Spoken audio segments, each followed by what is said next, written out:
So this is the title for the four sessions: Losing Yourself, How to Be a Person Without a Self. And we're going to have, as I said, 4 classes, and this is the title for each of those 4 classes, so you can see where we are. Tonight we'll be talking about selves and persons, and I'll be arguing that you are a person but not a self. In the second session, we'll be considering the Purvapakshas, the opponents, people who are arguing that yeah, Jay, whatever you said, they're still a self, and considering their arguments carefully and refuting them decisively. And hopefully in that class, we drive a wooden stake through the self idea's heart. In the third section, we're going to focus on the ethical implications of all of this, because I think that's really important. That's why we do this. And then in the fourth part, we'll be talking about what life looks like as a person as opposed to a self, and why we should take all of this very seriously. I should say that there's one thing about me that's very peculiar among philosophers, and that is that I don't work on ideas for their own sake. I'm not really interested in that. I work on ideas that I care deeply about and that I think make a difference to my life anyway, and I hope that they make a difference to yours. And I've found that my reflection on no self and on personhood has made a difference in my life. And so I hope that it makes a difference in yours. So one of the things I like to do before I start is just to set motivation. And I'd like us to have a common motivation, that our motivation really is to understand who we are in order to become better people and able to more effectively benefit others. And that's the motivation I'd like to go into this with. Sometimes there'll be sharp argument and debate, but the goal should always be to make ourselves instruments for general welfare. And so I'd like to collectively set motivation in that direction. So now we're going to start tonight's talk, Selves and Persons, why you are a person and not a self. And that's going to be a very important distinction for us.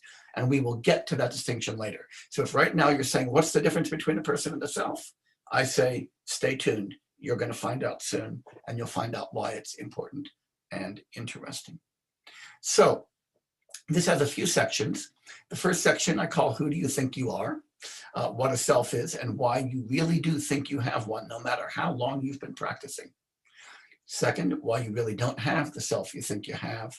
Third, an exploration of what you are, and that's where we'll really talk about personhood. So we're going to begin with the section that I call, who do you think you are? And this is where I really want to identify the idea of a self that we're going to be trying to refute and try to eliminate. And this has a few sections. We're going to first talk about snakes and elephants, then about this idea of the Atman, that's the Sanskrit name for a self, the self, that's the English word, and the soul, or suke, as we might say in Christian theology. Then I will introduce you to my favorite illusion, because it's fun, and it will help us to get a fix on what we're doing. And then I will argue that, in fact, you do really think that you have a self. So there is a point to all of this. There would be no point if we didn't think we had selves. There would be no point in refuting them. And then we'll try to ask why you think you have a self. So that's what we're going to do in the first part of tonight's talk. So first, snakes and elephants. And I'm going to begin by telling you a story that the 7th century Indian Buddhist philosopher Chandrakirti tells in his great text, Introduction to the Middle Way. For those of you who think in Sanskrit, that's Madhyamaka Avatara, or if you think in Tibetan, that's Umala Jutpa. And Chandrakirti, when he begins his discussion of the self and personhood in the 6th chapter of Introduction to the Middle Way, tells a great story. He says, there's this guy who is pretty sure he's got a snake in the wall of his house. And in India, that's still a problem. And it was a much bigger problem back in the 7th century, that snakes, especially kraits, but also cobras, would, in order to get warm, take up residence in the nooks and crannies of the stone wall of a house. So this guy is afraid that he's got a snake in the wall of his house. And in order to dispel his own fear, he walks around the house convincing himself that there's no elephant there. And Chandrakirti says, wouldn't this guy be a public laughingstock who tries to assuage his fear of the snake by convincing himself that there's no elephant? And what's the point of this weird story, you might ask? Well, the moral of the story is this. The snake is the self. It's the self that you really do, Chandrakirti thinks, believe that you have. And the elephant is all of the things you might convince yourself that you don't have, or that the self isn't, in order to really convince yourself that you're a really cool no self person. So you might say, hey, I know my body's not a self. I've really got no self down pat. Or I know my mind isn't a self. I've got myself really on the right track here. Or all of these things. And Chandrakirti thinks that a lot of the time when we think that we're refuting the idea of a self, we're actually refuting something else. And so that the first important thing to do is to identify what that thing is that is the target of our critical inquiry. The great Tibetan philosopher from the 14th and 15th century, Tsongkhapa, refers to this, relying on this passage as identifying the object of negation, and says that that's the first step of any inquiry. If you're going to argue that something doesn't exist, that it's not real, that it's illusory, the first thing you've got to do is figure out what the thing is that you're arguing doesn't exist, so you don't misaim your analyses, so that you hit the right target. So what we have to ask is, what is the snake? What is lurking in the wall of our house that we need to go after? And what we're going to see is that that snake is this self, the Atman, as we say in Sanskrit. It's not my body, it's not my mind, it's the thing that has the body and the mind. In Sanskrit literature, we think of that as the subject of all of our experience that's never object, the knower that's never known, the witness that stands outside the world and sees the world, the agent that acts on the world, the enjoyer of experiences. And lest you think that's antique Sanskrit, anybody who's read Kant will recognize this as the transcendental subject of the first critique, the free transcendental agent of the second critique, or the completely free aesthetic subject of the third critique. So you don't have to be Indian to think that there's an Atman. You can be Prussian as well. But the real moral of the story is you can be anybody. Chandrakirti thinks that we all have this idea that we are something that lies behind our experience, that we are enduring, that we are subject, witnesses, agents.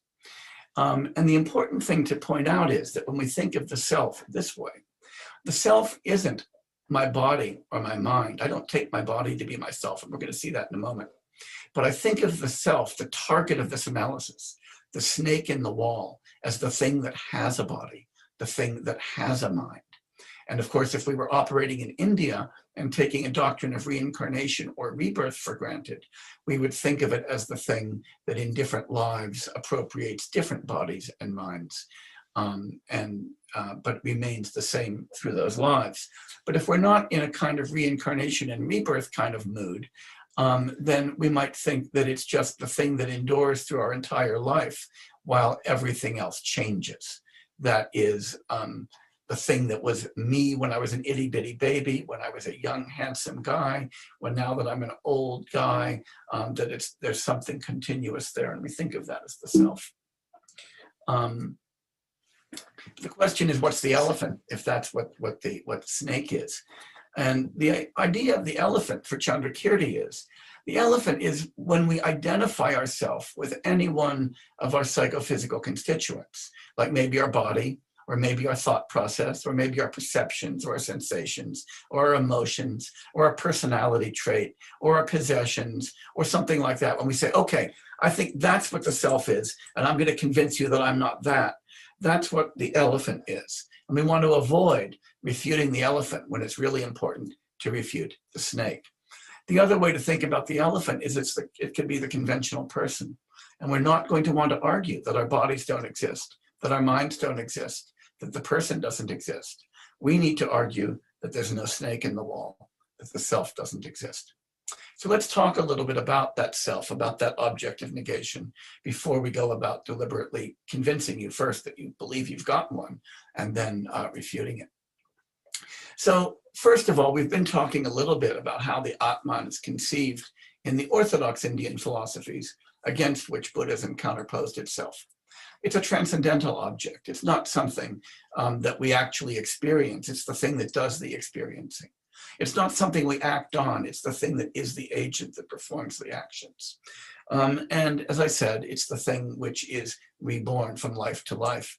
In the Bhagavad Gita, the self is described through a beautiful analogy this way. Krishna tells Arjuna, hey, you know how every night you take your clothes off and go to bed, and then in the next morning you put on new clothes? Well, it's just like that with the Atman in your body and mind. For each life, your Atman picks up a new body and mind, and then at the end it throws them away, and then it's reborn with a new body and a mind. And it's that persistent thing that remains not just through a single life, but through all of these lives that's taken to be the Atman. As I said, it's the witness, the agent, the enjoyer. Most importantly, it's distinct from our body and mind. It's their owner, and it's a permanent, continuous thing, unlike our bodies and minds, which are changing from moment to moment. So they've got this kind of momentary impermanence, but also, as you may know, they each come to an end. We die. But the idea is that the self just persists and goes on and on. And most importantly, most importantly, when we identify the Atman, we're identifying what you are, your essence or your core. And so we might think, I change a lot, my thoughts change, my political preferences change, my food preferences change, my friends change, but I remain the same as a self or an Atman. And there are some quick arguments that we're going to encounter for the reality. And I want to give you just some warm-up arguments. We'll talk about more detailed arguments later. But one argument is an argument from sensory integration.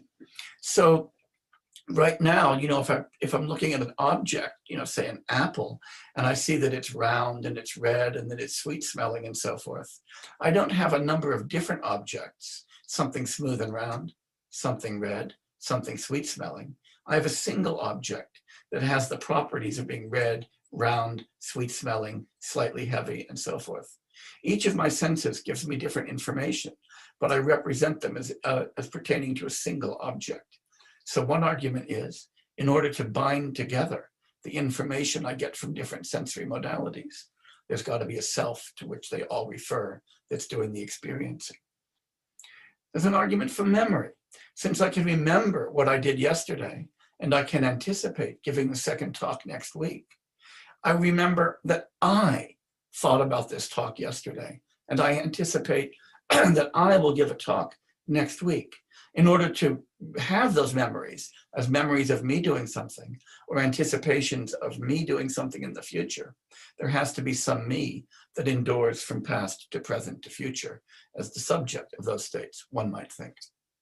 Now, these are all so far Indian ideas, but we have much the same idea in the Christian tradition, the idea of the psyche or the soul.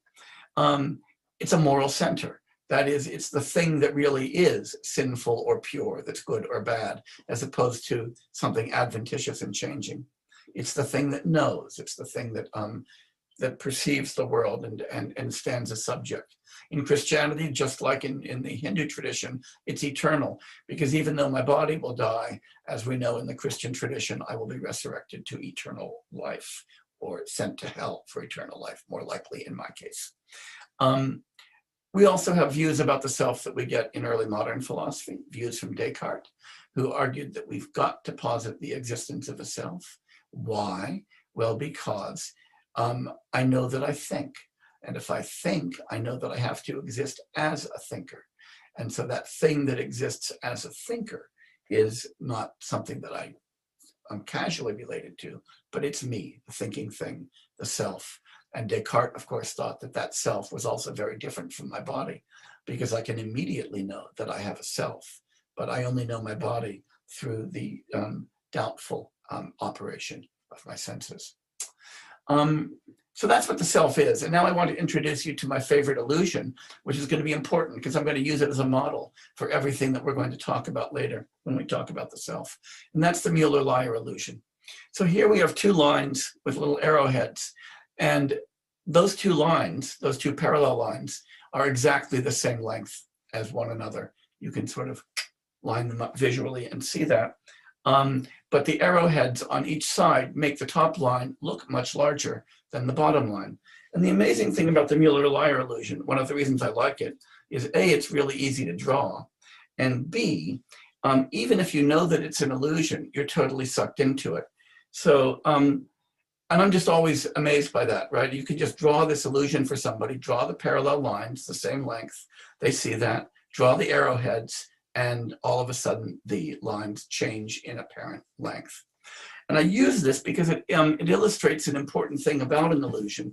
And this is something that we find again from India as a definition of an illusion. An illusion is something that exists in one way, but appears to us in a different way. Or if we're being very technical, we would say something whose mode of existence and mode of appearance are discordant. But that is just atrociously technical and Sanskritic. So these two lines exist as equally long, but they appear to be of unequal lengths. And that's what makes them an illusion.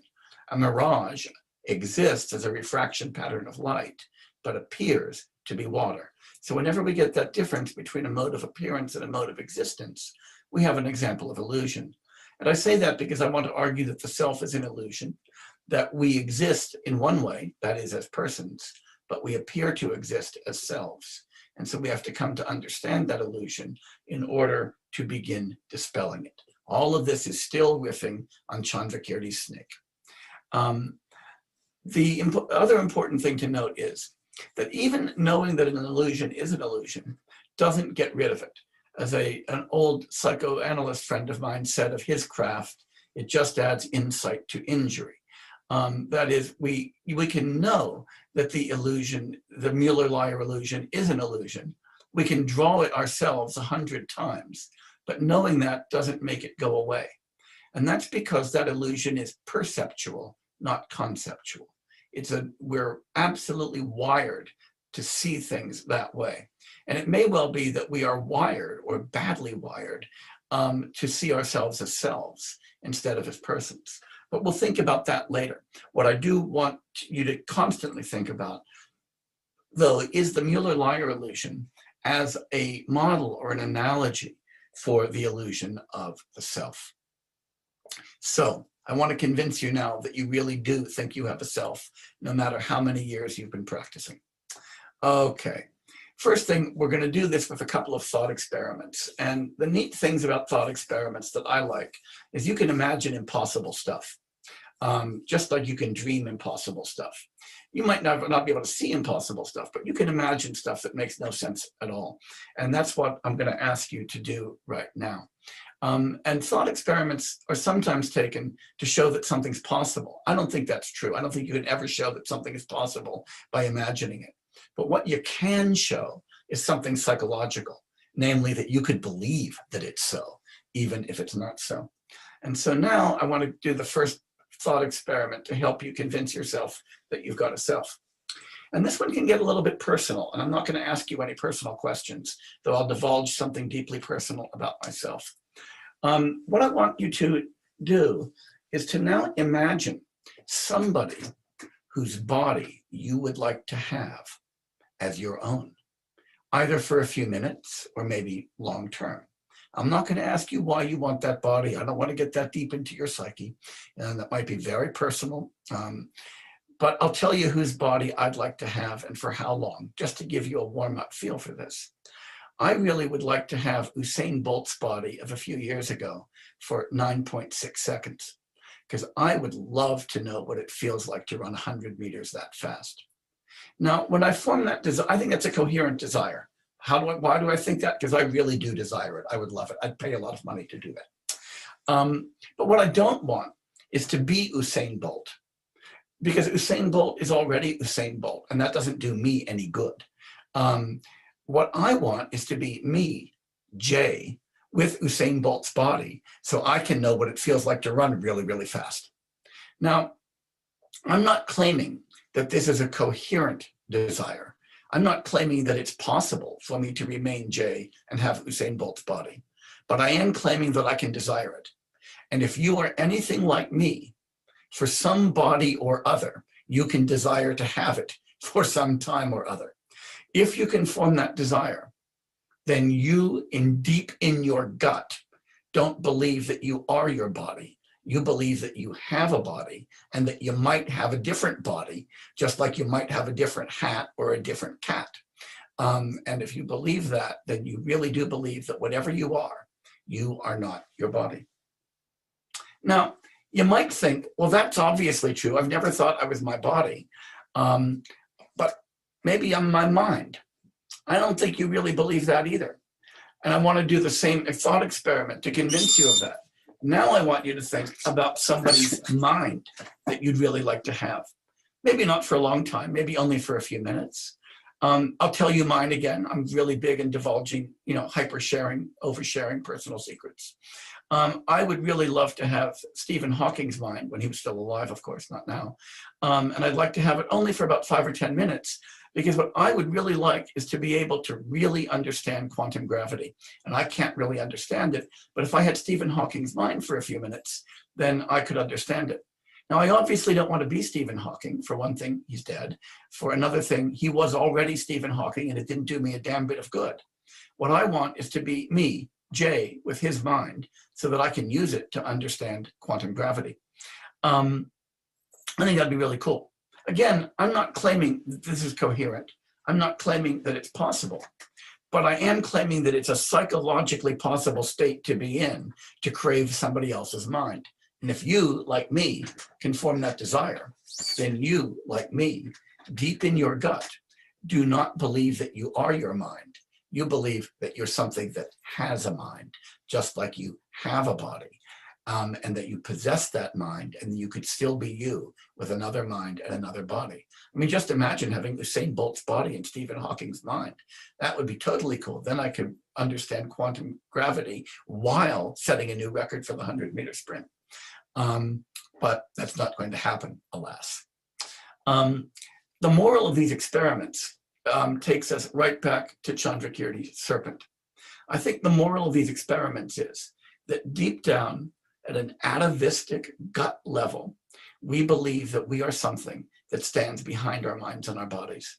That thing is the self, the thing that is not the mind in the body, but possesses the mind in the body. That's the thing that Chandrakirti identifies as the serpent in the wall. Our arguments are going to be aimed at that, not at our bodies, not at our minds, not at our personal identities. They're going to be aimed at that self that we really atavistically believe stands behind all of those. That's the illusion. That's the thing that causes us to be incompetent morally, that causes us to be confused about our own identities and to be confused about our role and our place in the world. So much Buddhist analysis is directed against that, but also some very good Western analysis. So much Indian Orthodox argument is aimed at showing that it's real, as is so much Western argument. And so this is a real debate to have, and the one that we're going to have. So I think Chandrakirti was right, that there is a difference between the serpent and the elephant, and that we do atavistically think that we are something other than our minds and bodies. And I think that the serpent is real. That is, the serpent is the illusory self that we need to get rid of. And so even if it's crazy to think that we are such a thing, and when we say it out loud, it sounds stupid and incoherent, that doesn't stop us from believing it, because we are stupid, incoherent kinds of beings, wired for stupidity and incoherence, with the task of somehow trying to unwire ourselves into something approaching insight. So, why do you think you've got this self that lurks behind that? That's our next topic. Tsongkhapa, who I mentioned earlier, identifies in his great book on the essence of hermeneutics 2 different kinds of self-grasping, 2 different attitudes that you might have towards yourself. He calls them innate self-grasping and self-grasping due to bad philosophy. And Tsongkhapa argues there that philosophical self-grasping is really an attempt to make really good intellectual sense out of a deep illusion. You can imagine that as somebody saying, gosh, what I'm going to figure out is how drawing arrowheads on lines makes one line longer and another line shorter, right? That's a dumb idea, right? But you can imagine people trying to do that. Or somebody saying, I wonder how deep the water is in that mirage over there. That's what Tsongkhapa thinks we're doing when we're really philosophically arguing that there's a self. We're trying to make coherent an atavistic primitive illusion. But there's also that innate self-grasping that gives rise to that illusion. So in compasses, it's actually really easy to get rid of philosophical self-grasping. Philosophical self-grasping arises from bad philosophy, and you can cure it by doing good philosophy. So by the end of these 4 lectures, you'll never believe in a philosophical argument for the self. I'm sure of that. But innate self-grasping, he thinks, requires very long time of practice to try to effectively rewire the way that we understand the world. Earlier than that in India, but a lot later than Chandrakirti, a philosopher named Shantideva, who, like Chandrakirti, taught at the university you're seeing in my virtual background, Nalanda University, argued in his wonderful text called How to Lead an Awakened Life, Bodhicharya Avatara, that the fear of death is really deeply implicated in our urge to posit a self.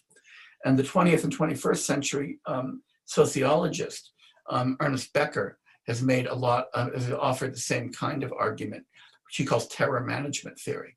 Shantideva, rather, in the beginning of How to Lead an Awakened Life, talks about how terrified we are of death, how terrified we are of being nothing, how terrified we are of what's going to happen after death. Becker talks about the same thing.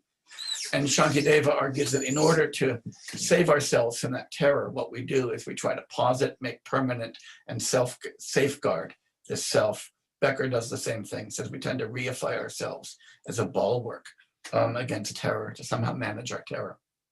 But in any case, self does seem, the self-illusion, I think that idea is quite right, by the way, that the fear of death, which is deeply wired into us, causes us to posit that self, causes us to say, hey, maybe it can live forever.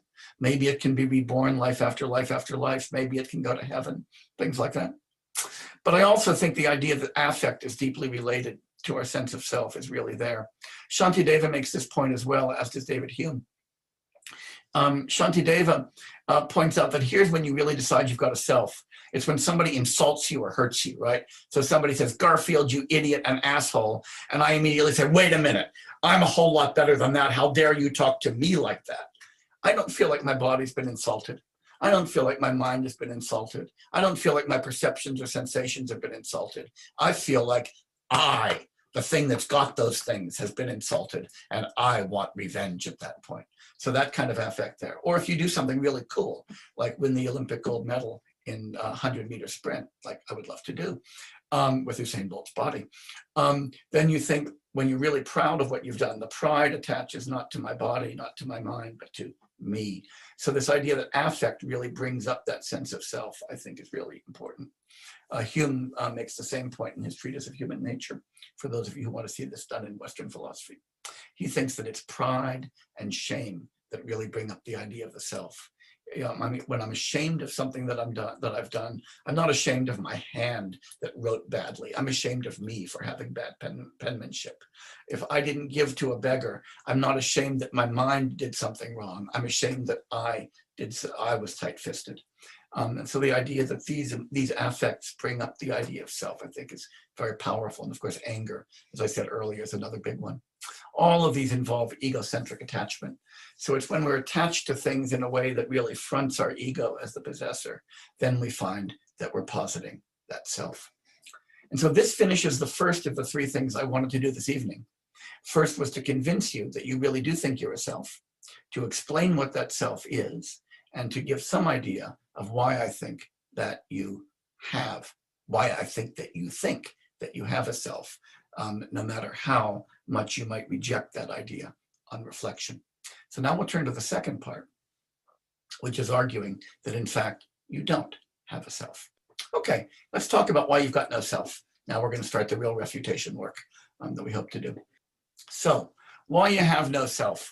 I'm going to offer 3 kinds of discussions here. First, some Buddhist arguments, then some Humean arguments, and then we'll talk about the self as an illusion. So one other thing I should confess about myself is that my mind tends to orbit around very particular philosophers. And in India, it orbits very tightly around Chandrakirti, and in the Western tradition around David Hume. And so you're going to see a lot of Chandrakirti and a lot of Hume coming out in these lectures. I apologize for that, for those of you who don't like those guys as much as I do. So first, we'll talk about some Buddhist arguments against the self. And I want to begin with King Milinda's chariot. This might be familiar to many of you, but it's worth reminding ourselves of how it goes. The Milindapanya, the Questions of King Milinda, is a wonderful text from early in the present millennium, probably 1st or 2nd century. And it's written as a kind of dialogue between a possibly fictional monk named Nagasena and a definitely real ruler of a Bactrian, a Greek kingdom in Gandhara, named in the text in Pali Milinda, but in Greek his name was Menander. And it's a very large and wonderful text. We're only going to talk about a tiny piece of it. And at the beginning, near the beginning of the dialogue, Nagasena shows up with a bunch of friends at Menander's palace. And the king asks Nagasena a really obvious and simple question. He says, "Who are you? Right? Who are you? What you doing here, man?" And that's a kind of question we ask each other all the time, but Nagasena, being a character in a Buddhist dialogue, says, "Well, I'm called Nagasena, but that doesn't really refer to anything. There really is no thing that I am. Nagasena is just a name." And the king rolls his eyes and says, "Oh, come on. You can't tell me that you don't exist, that all there is a name. If you don't exist, who am I supposed to offer robes to at the end of this audience? Who are we supposed to be giving alms to? Who are we supposed to have respect for? Who am I talking to in the first place? Who are you even to say that you don't exist, right? Give me a break. You've got to be something more than just a name." And Nagasena says, "Well, king, let me ask you a question. How did you come to the palace today? Did you walk on foot over all of those hard paths and stones, or did you ride in a chariot?" And the king said, "Well, I'm a king, so I came here in a chariot." And Melinda says, "Well, okay, king, I want to find out what that chariot is. Is the chariot identical to its wheels?" King says, "No, the chariot's not identical to its wheels." "Is it identical to the shaft?" "No, not to the shaft." "Is it identical to the seat?" "No, not to the seat," and so on and so forth. And Melinda says, "Okay, so it's not identical to any of its parts. Is it identical to, say, all of those parts put together? And to the whole collection of the parts?" And the king says, "No, it's not the collection of the parts, because if the parts were all on the ground, it wouldn't be a chariot." And I always say, anybody who's ever bought a Sears garden cart knows that for sure, right? You open it up and all those parts are on the ground. You do not have a cart. You have a day of hell, right? That's really different. So the king says, "No, the parts can't be identical to the parts."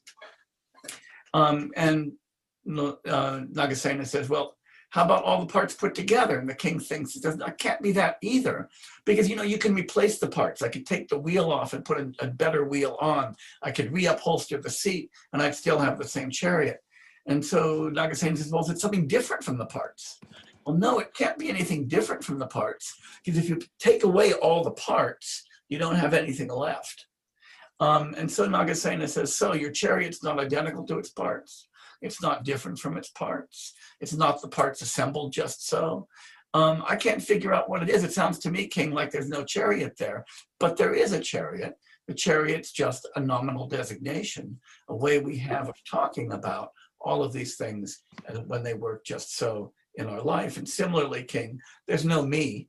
That I'm not identical to my body or to my mind. I'm not different from my body and my mind, either identical nor different.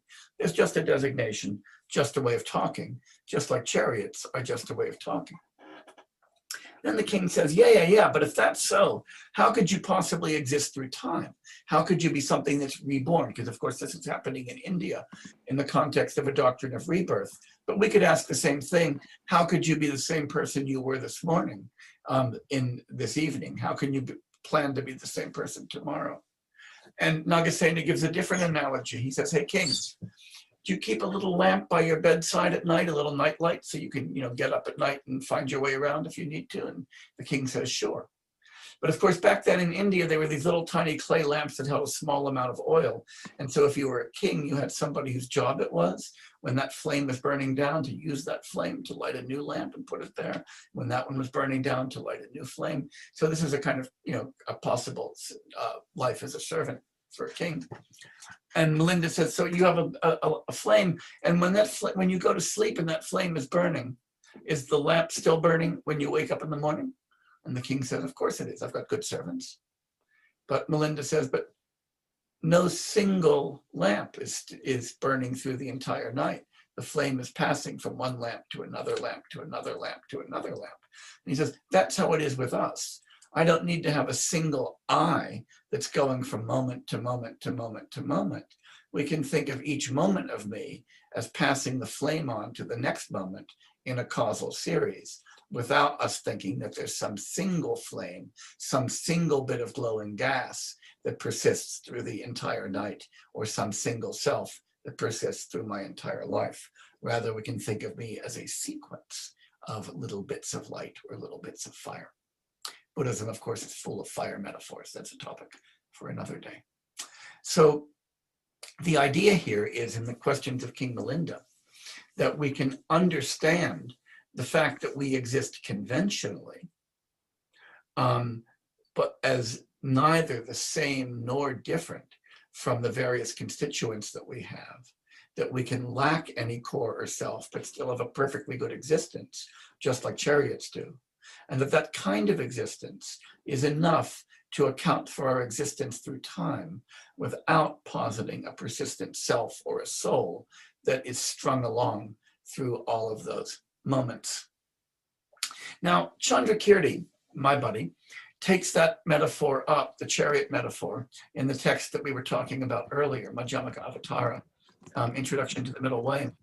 And he does a little riff on it. He makes it a little bit more tight and sophisticated, and introduces what we often call in the Madhyamaka or middle way tradition of Buddhist philosophy, the sevenfold analysis or the sevenfold reasoning, having to do with the chariot.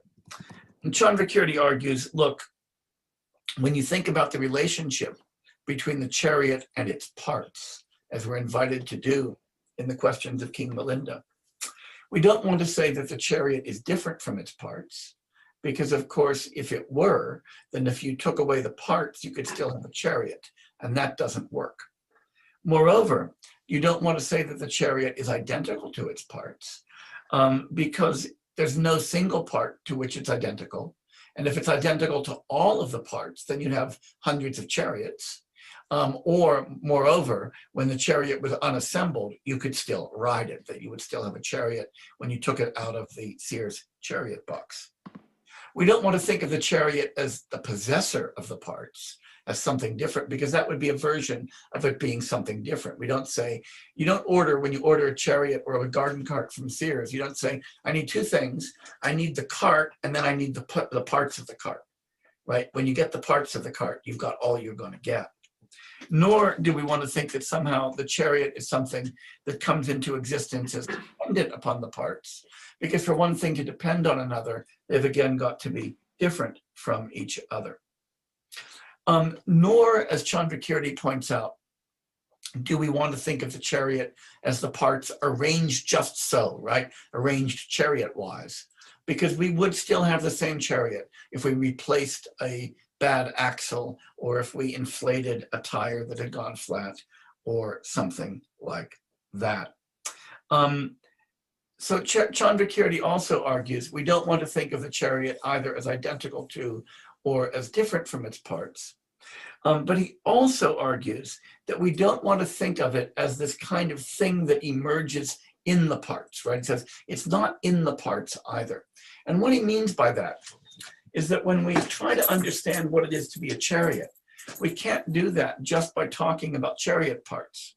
We have to also talk about our linguistic conventions, our cognitive conventions, our transportation conventions, our social conventions that make it the case that that chariot is one thing, that it's a conveyance, that it's the kind of thing that we pay excise tax on, and so forth. So the chariot doesn't just depend upon the narrow base of parts. It depends upon our conceptual imputation, which is an essential idea for Chandrakirti, that what there is in the world depends not only on things outside of us, but also on how we think about things. I call that broad supervenience, that the chariot doesn't just depend on its parts, it depends on the whole scheme in which chariots figure as objects. A really nice example for this, I don't like chariots so much. I like to think about this in terms of money. I call this the dollars and cents example. Dollars are real things. $1 notes really are worth $1. $20 notes really are worth $20. And you know that because if you try to buy something that costs $20 and give somebody a $1, they won't give you the merchandise. You know this because if you don't have money, you feel the need of it. And if you have a lot of money, you feel the overpowering urge to give it away. So you know that, that dollars are real. But dollars have a funny relationship to their instances. Suppose, for instance, that William and I are at a cafe and we have a couple of cappuccinos, and I suddenly realize that I left my wallet in the car. So I say, hey, William, can you lend me $2 for the coffee? And he does, and he hands me two $1 notes, and I pay for the coffee. And then the next day, I stop up at Barry, and I'm going to pay William back, and I do that by handing him 8 quarters, and I say, here's your $2. I've given him the $2 that he lent me the day before, but I haven't given him the 2 paper notes that he lent me. I gave those to the wait person. I've given him 8 quarters, which he never gave me. Now, if we ask, is the dollar, when William gave me $2, were the $2 he gave me identical to those $2 notes? Well, of course they weren't, because when I gave them back in quarters, and the quarters and the notes aren't identical to one another. And by transitivity, then, neither of them is identical to the dollar. On the other hand, were the $2 different from the 2 $1 notes that he gave me? Did he give me 3 things? 2 $1 notes and then $2? No. By giving me the 2 $1 notes, he gave me $2. By giving him the 8 quarters, I give him $2. So we might say that while dollars are real, they're not identical to the paper notes or the coins that constitute them, or the electronic records in my bank account, nor are they different from them. We can do the entire Chandrakirti analysis and it makes total sense.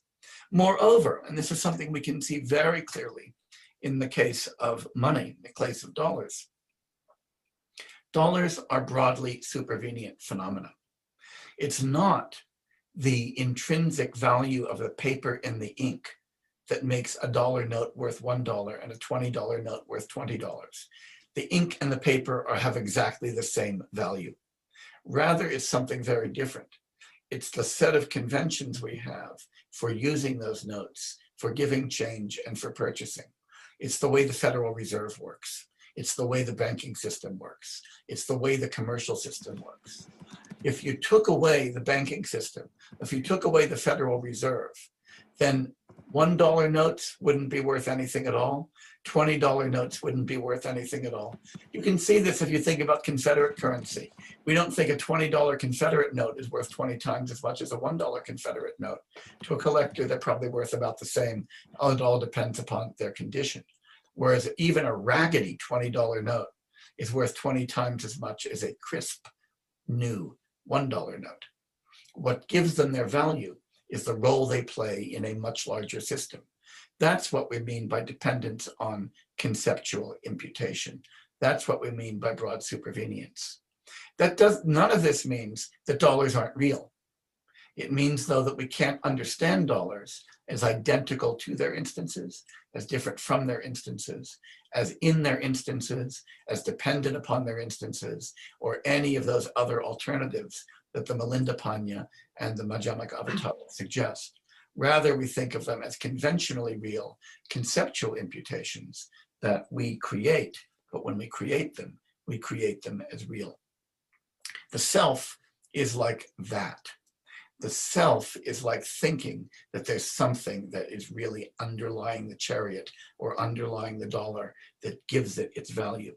And there are some very nasty consequences of the self-illusion, of taking ourselves to be selves. One of those is self-centeredness. Once I think that I'm a self, then I think that I've got a very different relation to me than I have to anybody else. That is the relation of identity. And I think that I occupy a very special place in the moral universe, namely the center of it, where I have a very special concern for me and only an indirect concern for others. Another nasty consequence is what I call self-alienation. That is, if I think that I'm a self, but I'm really a person, then I really don't know who I am. Just as if I thought that a dollar had its value intrinsically in the value of the paper and the ink, I wouldn't understand anything about finance, currency, or purchases. And third is the illusion of independence. Part of what it is to be a self, part of what it is to me, this underlying transcendent Atman, is to be independent of the world, standing against it, acting on it, but not being acted on by it, taking it as object, but always being subject. And so we get this illusion of independence and of transcendental freedom that really mistakes who we are and gives us very strange moral attitudes of praise and blame and anger and pride and so forth. So I think the self-illusion, unlike the Mueller-Lyer illusion, is not only an illusion, but it's not harmless like the Mueller-Lyer illusion. It's an illusion with real consequences. And so it behooves us to take the illusion seriously, to understand what it is, and to try as hard as we can to dispel it.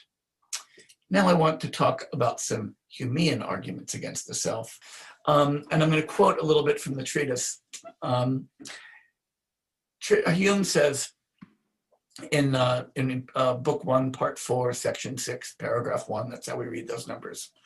He says, there are some philosophers, and here he has Descartes primarily in mind, who imagine that we are every moment intimately conscious of what we call our self, and those caps are his, that we feel, and he's really outlining the idea that this is kind of a concept, right? It's an idea, you might think, that we feel its existence and its continuance in existence, right? Notice that we looked at both of those ideas in the King Melinda dialogues, right? Its existence, like the chariot, and its continued existence, like the flame, and are certain both of its perfect identity and simplicity, the idea that it's a single thing underlying the multiplicity of our lives. And then Hume replies 2 paragraphs later, for my part, when I enter most intimately into what I call myself, note that very carefully, I always stumble on some particular perception or other, that is a cognitive state, of heat or cold, light or shade, love or hatred, pain or pleasure. And again, you can see the skandhas here, right? Sensations, perceptions, dispositions, they're all there, right? I never catch myself at any time without perception, and I never observe anything but the perception. So Hume is really trying to focus on Chandrakirti's snake, though Hume has never heard of Chandrakirti, and saying, you know, these people think there's this self that they're aware of, that they've seen, that they experienced, it's a thing they know best. And he's inviting you to introspect, something that you often might do on the meditation cushion, and asking, when you look inside, what do you find? Well, you find sensations, you find perceptions, you find personality traits or emotions, but you don't find a bearer. You don't find the thing that's supposed to be the self. So Hume thinks that you actually don't even know what a self is, because it's something that you believe is there, but you've never actually seen, that you've never experienced. And Hume has this very radical view that we might have a word self, but we don't even know what it means, because none of us have ever seen it. He offers another analogy, very much like the Melinda's flame that I've always loved, and it's the analogy of a church. I mean, Hume, after all, is a Scot, not a Buddhist. And he says, you know, imagine you've got this church, a group of people who come together, maybe a dozen or so, and they build a little church out of wood, and they hire a pastor. And then gradually they start dying off. They get buried in the churchyard. New people join the church. It gets a little bit bigger. The pastor quits. They hire a new pastor. The church starts outgrowing its building, so they build a new stone building. More people join, new pastor. And Hume says, now, some 100 years on, when we look at this church, do we want to say that it's the same church that was once a small wooden church with only a few people, but has now grown? Can we say this church is really 100 years old? He says, of course we do. We talk that way, but there's no single thing that has endured through that time. The parishioners have changed. The pastor has changed. The building has changed. The graveyard has changed. Everything that's constituted it has changed. Nothing has remained the same, but we still have a convention for identifying it because of the continuity, the causal continuity, and the verbal conventions we have for identifying things. Otherwise, we could never say we're celebrating the 100th anniversary of the church. At every moment, we'd have to say, we've got a brand new church. We've got a brand new church. We've got a brand new church, which we don't do. And of course, that's very similar to what Chandrakirti is doing when he argues that we try to posit an underlying continuity or an underlying substantial identity that holds things together through change, when all we've got is change and our conventions for identifying it. Just like when I've got change in quarters, I identify them with dollars, with dollar notes. And I think that's really nothing but a convention. The differences between Hume and Chandrakirti are small but interesting. I'll just point those out. Chandrakirti is really keen, and that's what the serpent analogy was meant to do, to convince you that you really do have an idea of a self. It's just that it's an illusory idea, that it's an idea that doesn't have anything that actually corresponds to it.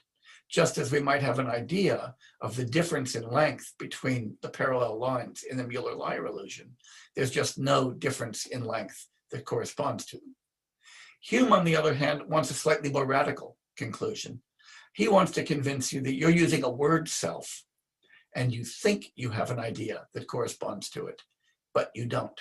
When you try to imagine what it would be, what it would look like, what it would feel like, how big it would be, what it would be doing, how you would make sense of it, you end up talking nonsense. And so Hume thinks that this is one of those many cases where we've got a word that we suppose corresponds to something in the world or corresponds to an idea, but we don't. As though, for instance, I were to tell Sarah, hey, I just got this really cool toy yesterday. It's a round square. Sarah says, what are you talking about? And I say, well, it's both round and square. Isn't that cool? And Sarah would say to me, you're using words, Jay, but it sounds like total nonsense to me. And she'd be right. Similar, or if I said, William, you know what I did today? I counted to the highest natural number. William would say, Jay, there isn't one. I'd say, of course there's one. I counted to it. William would say, Jay, you're talking nonsense. Hume thinks that when we use the word self, we're talking nonsense in exactly the same way. And I think that's a slightly different take on the self-illusion, that it really is the part of the illusion, as far as Hume is concerned, is the idea that we even mean anything by the words. Chandrakirti, on the other hand, thinks the illusion consists in the fact that we mean something by the words, but nothing corresponds to that meaning. So it's worth pointing out that difference. So we come back to the snake and the elephant once again. Hume is also asking us to pay attention to the snake and the elephant. The elephant isn't our perceptions and our sensations. He thinks we stumble on those all the time. The elephant isn't our body, it isn't our mind. Hume's not denying the reality of those things. The elephant is not our person. That is the fact that we actually move through the world and do things. So now we're talking about Chandrakirti in chapter 6 of Introduction to the Middle Way. I think it's verse 141, but I could be wrong about that, where Chandrakirti says, imagine a man who is worried that there's a snake in the wall of his house. And in order to dispel the fear of that snake, he assures himself that there's no elephant in the house. Wouldn't that man be a public laughingstock? That's the verse. And so what Chandrakirti means is this. We have this atavistic sense that we have a self. And we tend, maybe, to try to convince ourselves that we don't really believe that we have a self by saying, hey, I don't think I'm identical to my body. Hey, I don't think I'm identical to my mind. Hey, I know that I really exist and selves don't really exist, so I don't really think that I'm a self. And when we do that, Chandrakirti thinks we're whistling in the elephant dark. We're telling ourselves, hey, no elephant in my house, nothing to worry about. Whereas the self that we really think we have is that self which is always subject, never object, always agent, never patient. That self that is the enjoyer, that stands opposed to the world and experiences it, that acts on the world, the self that has a mind and has a body, but is not itself a mind or a body. That's the serpent. And Chandrakirti thinks that if we don't pay attention to that serpent, if we don't understand what it is we believe ourselves to be in our heart of hearts, we will never succeed in dispelling the illusion. And Hume also is trying to identify here the serpent. And he's identifying it as the idea that the word self even means anything. So very close to Chandrakirti's position, but slightly different. Very important to point out is that Hume is not, in book 1, arguing that persons do not exist. In fact, in book 2, he's going to spend most of his time explaining what persons are. Instead, what he's claiming is that persons don't have selves, just like chariots don't have chariot essences. Persons don't have selves. So we need to distinguish the self from the person in order to understand this. So now I want to talk about that serpent and really focus firmly on what the self-illusion is. This will be the last part of this little section. That self is supposed to be something that stands outside of the world, not something embedded in the world. It's the Wittgenstein, the Austrian philosopher of the first half of the 20th century, expressed this beautifully in his book, The Tractatus. He said that the self stands to the world like the eye stands to the visual field. We don't see the eye, but the fact that we have a visual field lets us know that there is an eye behind it, but not in the field. The self, he said, is just like that. We see a world, we experience a world, we act on a world, and that tells us that there has to be a subject that stands outside of that world and experiences it, just like the eye stands outside of the visual field. That's one of the worst things about the self-illusion, is the illusion that we're not even in the world, that we're totally transcendent to it. That's really weird, right? When you realize that that's what you believe in your gut. That is, it's like the eye in the visual field. That the self is continuous, that it doesn't stop. As Hume said, talking about Descartes, that it's always present to us, that it's conscious, it's the thing that's aware of everything else, that it's free from causation, that we can act freely on our motives without being caused. So when you go to the notary public to have a document notarized, and she asks you those beautiful questions, is this your free act and deed? And if you said, no, I'm being caused to do this, she wouldn't notarize it, would you? So you say, yes, this is my free act and deed. And I always just have my fingers crossed behind my back. I don't believe in free acts and deeds, but we do have this ideology about ourselves that that our free actions aren't caused. We just do them, as Kant put it, spontaneously. That we are independent, not interdependent. That when your mom tells you you've got to learn to stand on your own 2 feet, that somehow that makes sense, that ourselves can stand on our own 2 feet as independent objects. Mostly the self is what I am. I am not my body. My body is constantly changing.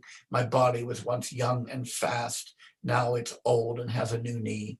I'm not my mind. My mind was once sharp. Now it's dulled and beaten into submission by years of overwork. But that I, the Jay who was once young, is still here in this old man's body. So when we think about that self-illusion, the self-illusion is partly bad because it's only a root illusion that leads to a whole cascade of terrible illusions. So now I want to really dump on the self-illusion by showing you just how dangerous it is. One is, this was a question that came up earlier, it leads to the illusion of subject-object duality. Because the moment I think of myself as a self, then I think that there's me as subject, and then there's my objects. There's the I, and there's its visual field, and they're totally different from one another. And that the basic structure of experience is there's me, the subject, who's always a subject and never an object, and then all of those objects. And I take that to be primordially given, to be the way experience just is, instead of being a construction or a superimposition. So that's one illusion. There's an illusion of immediacy. Descartes was big on this one. And Udio Takara was big on this one in India. That somehow I know my own mind, my own states, my own being immediately, directly, without anything standing in between. But I only know other things through the mediation of my sensory apparatus and my sensory organs. Nobody thinks that when I look at an apple, that redness and sweetness are immediately available to me. We think they're mediated by my eyes and my visual faculty, by light hitting my eyes, causing stuff to happen on the back of my retina, electrical stuff happening in my occipital cortex, and I see the apple. That's a lot of mediation, right? And we think the same thing about every external object. But then if I ask my own feelings, my own thoughts, my own emotions, do I know those through the mediation of something? We think, no, I know them immediately because they're just part of me. And we forget that we know them through the mediation of our introspective senses, which are just as mediating, just as subject to illusion as any of our external senses. We get the illusion of agent causation, something that Augustine makes very plain in the Western tradition. The idea that somehow our actions, as the Notary Public suggested, are uncaused, are free, and that there's a big difference between things that happen to us and things that we freely do, forgetting that our actions are caused by our desires and our beliefs, and our desires and beliefs are caused by our emotions and our values and all of that, and that if our things were uncaused, we'd be these weird random objects. But we think of ourselves as standing somehow outside of the causal nexus, even if we know that that is simply insane. There's an illusion of unity, this idea that myself is completely simple and singular, even though my thoughts and my experiences and my sensations and my actions are plural, but there's a unity behind that, that there's I am exactly the same thing that I was when I began this lecture. And we know that that's an illusion. So these are all of the reasons to shed the self-illusion and why we think of the self-illusion as crazy. So again, I'd like you to remember both the Mueller-Lyer illusion and the analogy of money. And let's think about what we experience when we experience those things. When we look at those lines on the Mueller-Lyer illusion with their beautiful arrowheads, we seem to experience two lines of very different lengths. When we look at a mirage, we seem to experience a puddle of water. When we look at a dollar bill, we seem to experience something that's intrinsically worth $1, and a $20 bill just looks like it's worth a hell of a lot more, and there must be something in that money that makes it different. But we know that those are all illusions of different kinds. The Mueller-Lyer illusion is an optical illusion. The mirage is an illusion caused by the refraction of light through layers of air. And the money illusion is one where we sort of see value in the thing, where we know the value is really distributed in a whole lot of other practices. So just because we seem to experience something shouldn't lead us to believe that that thing we experience is real. There is no water in the mirage. There is no inequality in the lines, and there is no intrinsic value in the dollar note or the $20 note. Those are all what feel like perceptions of real things, but in fact, illusory. Once again, I want to come back to that formula. They exist in one way, but appear in another. Similarly, the fact that we seem to experience ourselves, and especially, as I said last week, in emotional states, states of anger or states of shame, states of desire, or states of fear, we seem to really have that strong sense of self. And we might think that because that sense is so strong, there must be a self that we're actually perceiving. But that's just wrong. Just as when even if the illusion of a mirage really looks like an oasis, we can't drink from it. Even if those Mueller-Lyer lines really look unequal, we can't sort of use one as longer than the other. So we want to divorce the question of how we appear to ourselves from the question of what we are.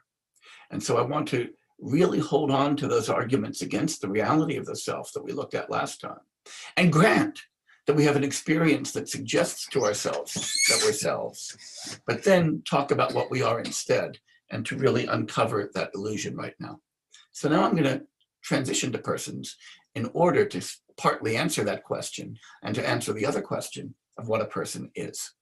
So now the question is, what are you? And we're going to talk about a few different things. We're going to talk about persons and personae, literary persons and living persons. And then we're going to follow that neither identical nor different from idea. But first, persons and personae. And as you learned last time, I've got a fascination with words and etymologies. Whether they're Sanskrit or Tibetan or English or Latin, give me a word and I'll puzzle over what it means and then make a kind of spurious philosophical point based on that. And that's okay. I don't mind doing that. So I want to talk with you about the meaning of the word person, where that actually comes from. And I'm going to go back a moment. The word person, as many of you will know, comes from the Latin persona. And we still use that term in one context, but let me first tell you what it means. The term persona initially means a mask, and in particular, the kind of mask that people used to wear in the theater. So if you were playing a part in old theater, you always had a mask that represented the character that you were playing, and that mask was called a persona. And then derivatively, the role in a theatrical performance became known as a persona. So a persona is a role. And we still find this if you open up a play, say you open up Richard III, one that's been very much on my mind lately, you see at the beginning dramatis personae, the roles in the drama. So we still see that when we open plays, and a persona is a role. So when we think about a person, we're thinking about a role that we play. And it's important to distinguish a role from the thing that happens to be instantiating or playing that role, just as we want to distinguish a dollar from the note that happens to be instantiating it. And I'm going to be arguing in a moment that we should think of ourselves more like roles than like actors in that sense.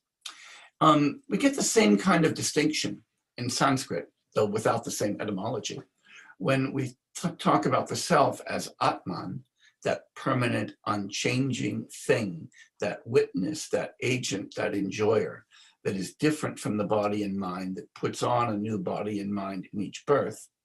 And the term Pudgala, which just refers to a person, an ordinary conventional individual who lives for 70 years and then disappears, even though the Atman goes on forever. So this distinction between person and self is represented as well in classical Indian literature as the distinction between Atman and Pudgala. So when we get Buddhist philosophers arguing that there is no self, they are arguing that there is no Atman, not that there is no person or no Pudgala. And it's important to see that when I'm arguing over these few weeks that we want to lose ourselves, that's not meant to be an argument that we should think of ourselves as entirely non-existent, but rather that we should recognize ourselves as the persons we are, not as the selves that we are not. So let's talk a bit about players and roles. When we think about that, sorry, I hit a button too fast. When we think about players and roles, it's nice to think of some examples to get a feel for all of this. So when I was young, I used to love watching Sir Laurence Olivier play Hamlet. More recently, people like to watch Benedict Cumberbatch play Hamlet. Now, it would be foolish to think that when I watch Sir Laurence Olivier play Hamlet, that Hamlet, the role of Hamlet is the role of a middle-aged Englishman. It's not. He's a Danish prince. And it doesn't happen that when Cumberbatch plays Hamlet, that Hamlet suddenly became much younger. Rather, we have a different actor playing the same role. And notice that if we were to make the terrible mistake of thinking that in the performance, Cumberbatch was identical to Hamlet, we would have to say that Hamlet was a young Englishman born in the late 20th century, which would be a very bad thing to write on your English exam. Hamlet was a fictional Danish prince, not a young Englishman. Moreover, if Olivier was identical to Hamlet and Cumberbatch was identical to Hamlet, we'd have to say that Olivier was identical to Cumberbatch. And that would be a very, very strange claim to make, right? So we are very used to thinking of the difference between those two. Nonetheless, if I'm watching Hamlet on screen or on the theater, and I point to the stage and say, there goes Hamlet, I'm pointing to Olivier or to Cumberbatch. I don't point to Denmark. And in particular, I don't point to medieval Denmark when I say there's Hamlet over there. When you say, which one of those is Hamlet? I point to that one, the one that's being played by Cumberbatch. So we don't want to say that Cumberbatch is entirely different from Hamlet, but we also don't want to say he is identical to Hamlet. Like the chariot and the dollar, he's neither identical to nor different from Hamlet. That doesn't give him some kind of weird existence or Hamlet some weird existence that's sort of mystical and strange. It just reflects the reality of the thing. But it's also important to say that that role of Hamlet is not entirely constituted by what Benedict Cumberbatch does on stage. It's constituted by the whole history of that play.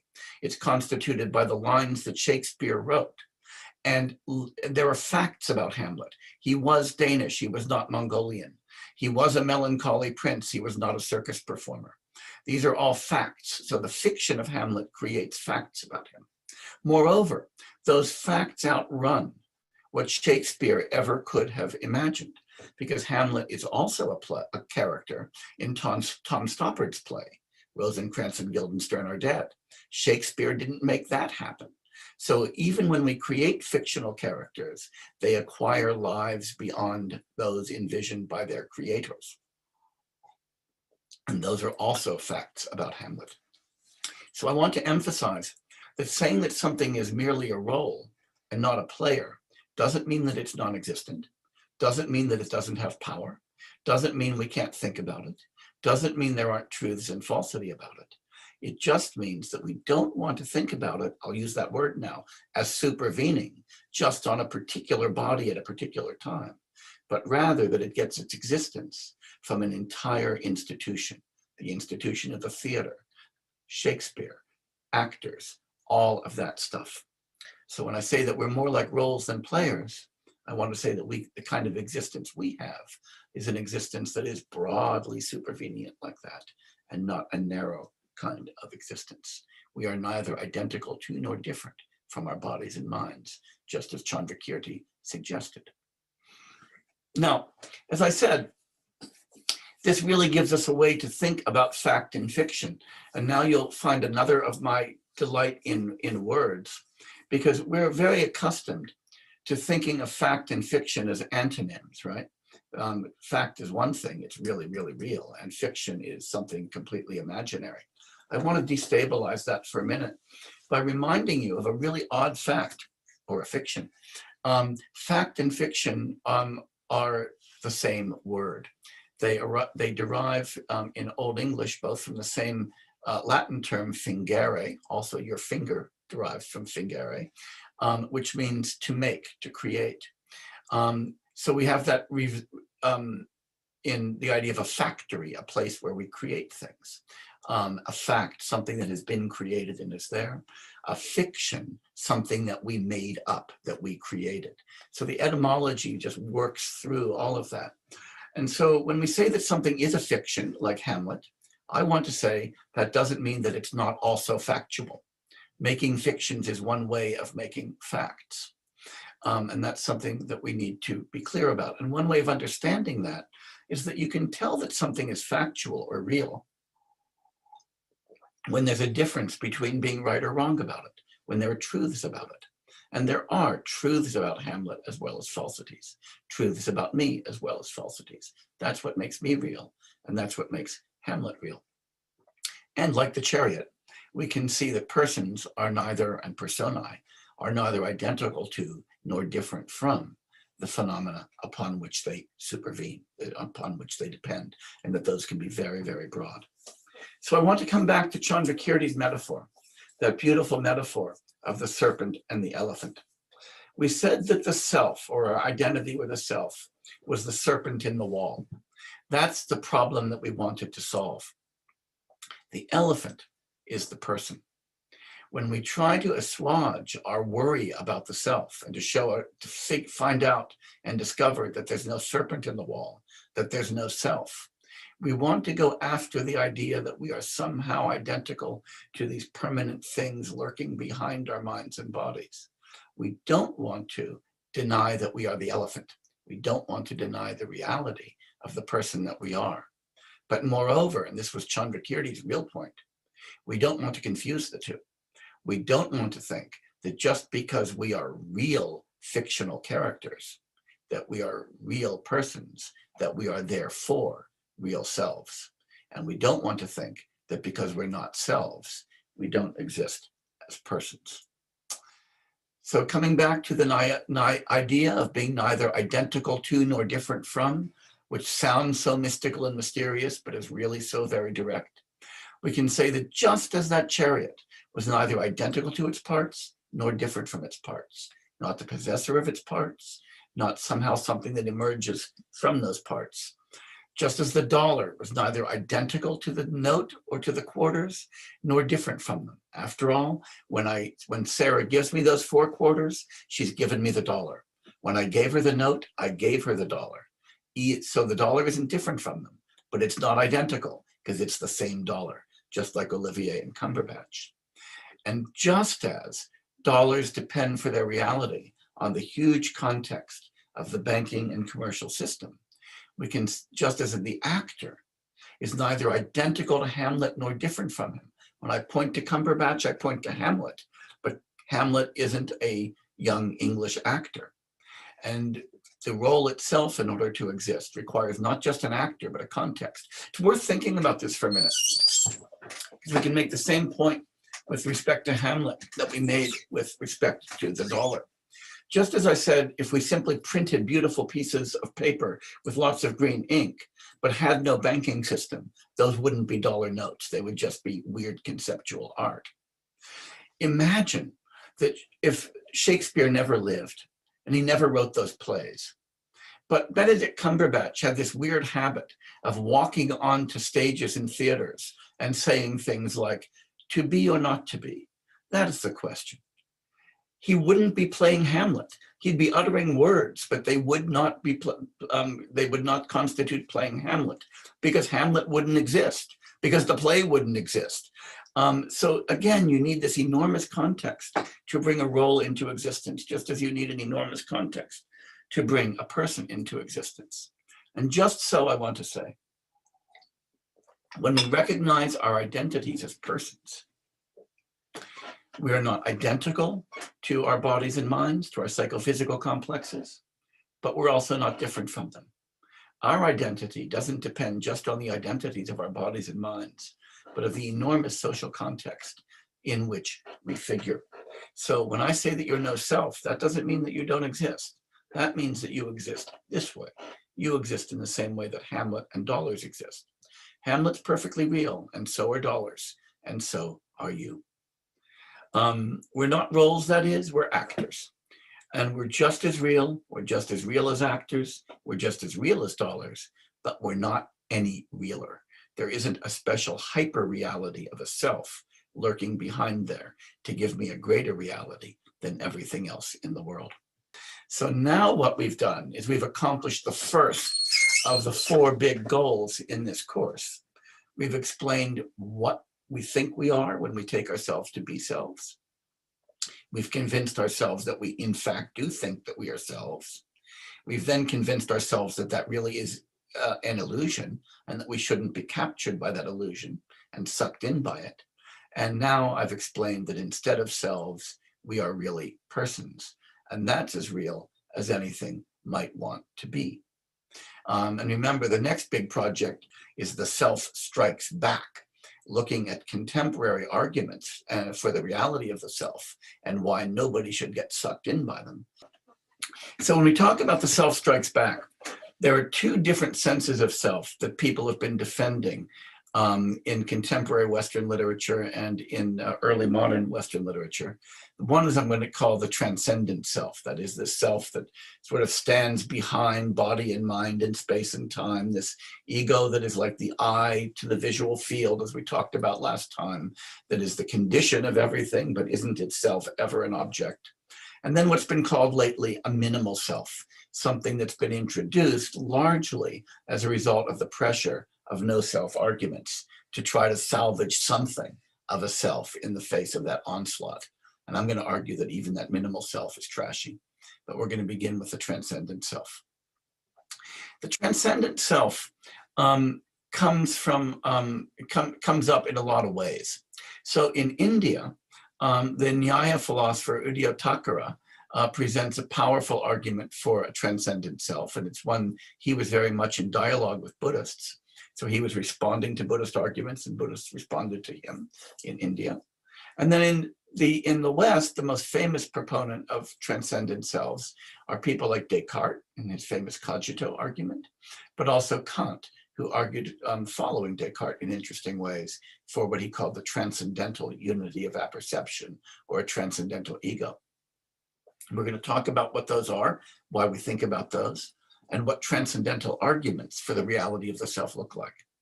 We're then going to look for arguments for the transcendent self from synchronic identity, that is, from the identity of the subject or the object at a time, and then diachronic identity, identity over time.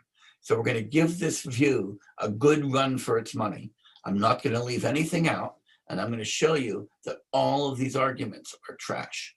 Okay, that's the point. Now, first Udayatthacura and Descartes. So we're going to put together a classical Indian Nyaya guy and an early modern French guy who never heard of Buddhism or Sanskrit philosophy. And we're going to talk about the self and consciousness. So first, the cogito argument. Descartes' argument was pretty clear. We all know this one, almost bumper sticker, right? Cogito, ergo sum. I think, therefore I exist. Now, note that that argument by itself, if we just take it that far, isn't such a bad argument. Because after all, if I'm thinking, there's got to be something that's doing the thinking. But Descartes immediately moves from that to the very important conclusion, the much more important conclusion that everybody forgets, which is really the conclusion of that part of the argument, sum res cogitans, I am a thinking thing. It's one thing to say that I exist. It's another thing to say that what I am is a thinking thing, and in particular that of a substance. It's one thing to say it's raining. It's another thing to say the rain god is back, right? So we've got to really worry about that, because the cogito argument, which argues that because I think I exist, and that because I exist in virtue of thinking, I exist as a thinking substance, supposes that I'm a substance, something that's got the property of thought or performs the action of thought, and is a unitary thing, and not just something like the it, as in it is raining. And that actually makes no sense. And it makes no sense for a bunch of reasons. One reason it makes no sense, as the early modern Irish philosopher George Berkeley pointed out, is that once you decide that what we are substances and attributes, then you recognize that the only thing that you're ever acquainted with are the attributes, the thinking or the doing or the properties. And this idea of a mysterious substance underlying them just looks like a kind of fifth wheel, an idle posit. But moreover, things get worse than that, because if I think that I'm a substance with the attribute of thought, right? That's Descartes' idea. Thinking can't just happen. There's got to be this thing in which it occurs. Then we've got to ask ourselves a really deep question. What's the relation between the attribute of thought and the underlying substance? And that itself has to be a property. And that property's got to be in some other substance. And now we're off on a very nasty regress of properties in substances, and then relations between properties and substances that have to be in supersubstances, and relations between supersubstances and their properties that have to be in supersubstances, and things stop making sense very, very quickly. So Descartes' entire metaphysics of substance and attribute that this is meant to aim at turns out to be incoherent. Moreover, even if we gave Descartes that and said, I'm thinking, so I exist, so I'm a substance, that doesn't get us anywhere near to where we need to be to have a self of the kind that's the serpent in the wall, because it doesn't get us continuity. I'm thinking right now, but who's thinking right now? And who's thinking right now? Even if each of those moments of thought requires a thinker, and even if each of those thinkers were a substance, for all we know, they might be three different substances. And the substance who's thinking this thought might be a different substance. So we don't get the kind of continuity as an ego out of that argument that Descartes thought we did. Moreover, we are certainly familiar with the idea that collectives can do things. Colleges can grant degrees. And a college isn't a substance with faculty members and janitors and presidents as attributes. It's a collection of buildings and people and institutions and so forth. And it does that just fine without being a college substance. Congress can enact legislation, but we don't say, oh, Congress isn't just 535 people. It's a substance that has those 535 people as attributes. That would be crazy. So Descartes' view that a thought requires a thinker, even though he thinks it gets us to a substantial self, could easily just as much get us to a constantly changing collection. That is something much more like a person than a self. So the cogito argument run by both Udayotthakara and Descartes should not convince you. But now there's a new family of arguments, and these really start with the work of the Prussian philosopher Immanuel Kant in the 18th century. And these are called transcendental arguments. And here's how a transcendental argument works, because we're going to see a whole family of these.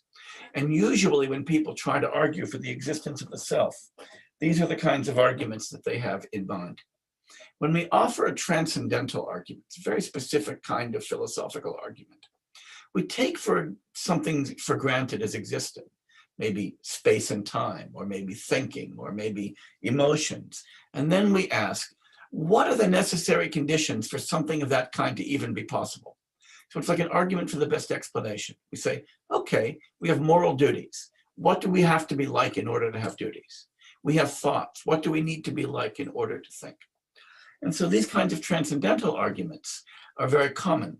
Here's an example of a transcendental argument, the famous argument from design for the existence of God. Very, very famous argument that we see in Western theology quite a lot. People say, wow, look at the world. It's so amazingly perfect. The planets orbit the sun. The sun keeps us alive. Flowers are really pretty. Human needs last forever. All of these things. The world is so intricate, so complex, so beautiful. The only way something that intricate, complex, and beautiful could possibly exist is for there to be a God, an omniscient, omnipotent God, so there must be a God. So we take for granted the existence of a beautiful, perfect world. We ask, what are the necessary conditions of something like that existing? We use a bunch of analogies. We say, gee, a really good watch needs a really good watchmaker. A really beautiful painting needs a really good painter. So a really fabulous world that's even better than a watch or a painting requires somebody even smarter than a watchmaker or a painter. So it's got to be a God. And that's a transcendental argument. Now, there are two parts to any transcendental argument, and it's really important to see this, because we're going to be trying to focus on the details of these arguments. One part is the premise, the thing that something exists of some particular kind. So in the example that we've just given, the premise is that an absolutely fabulous, perfect world that's just so gorgeous you can't believe it exists. And secondly, there's the inference that, well, the only way something like that could exist is if a brilliant designer existed.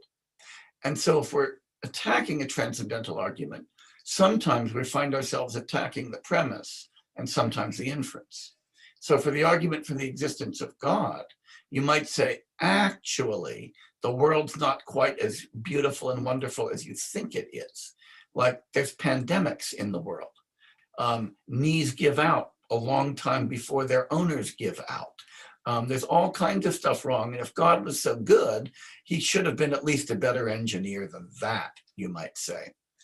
And the other way to attack these is to attract the inference and to say, yeah, the world's just fabulous. You might grant that, but say, you know what?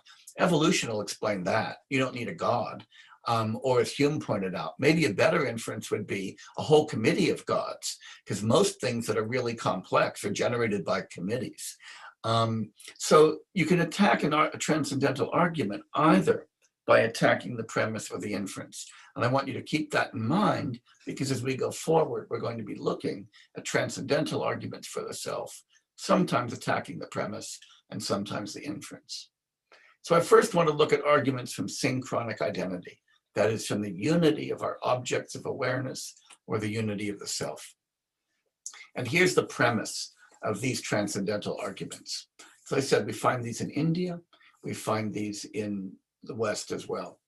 The premise is the unity of our consciousness and the unity of the object.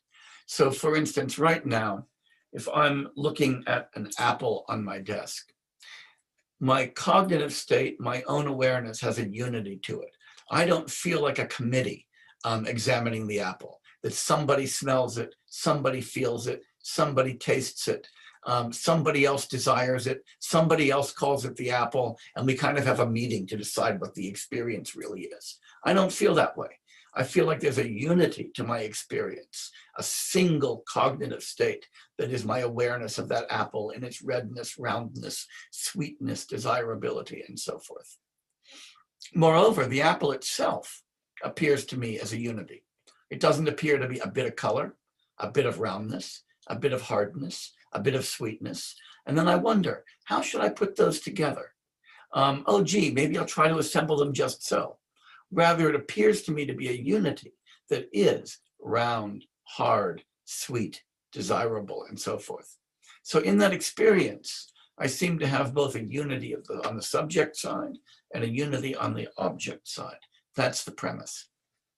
The inference that we get is, what could account for that unity? The answer is, only a self could do it. Only a self could bind all of those different properties of the apple into a single thing. Otherwise, what would I experience? A little redness, a little shininess, a little roundness. But to bind them, all of those perceptions have to come into the same place.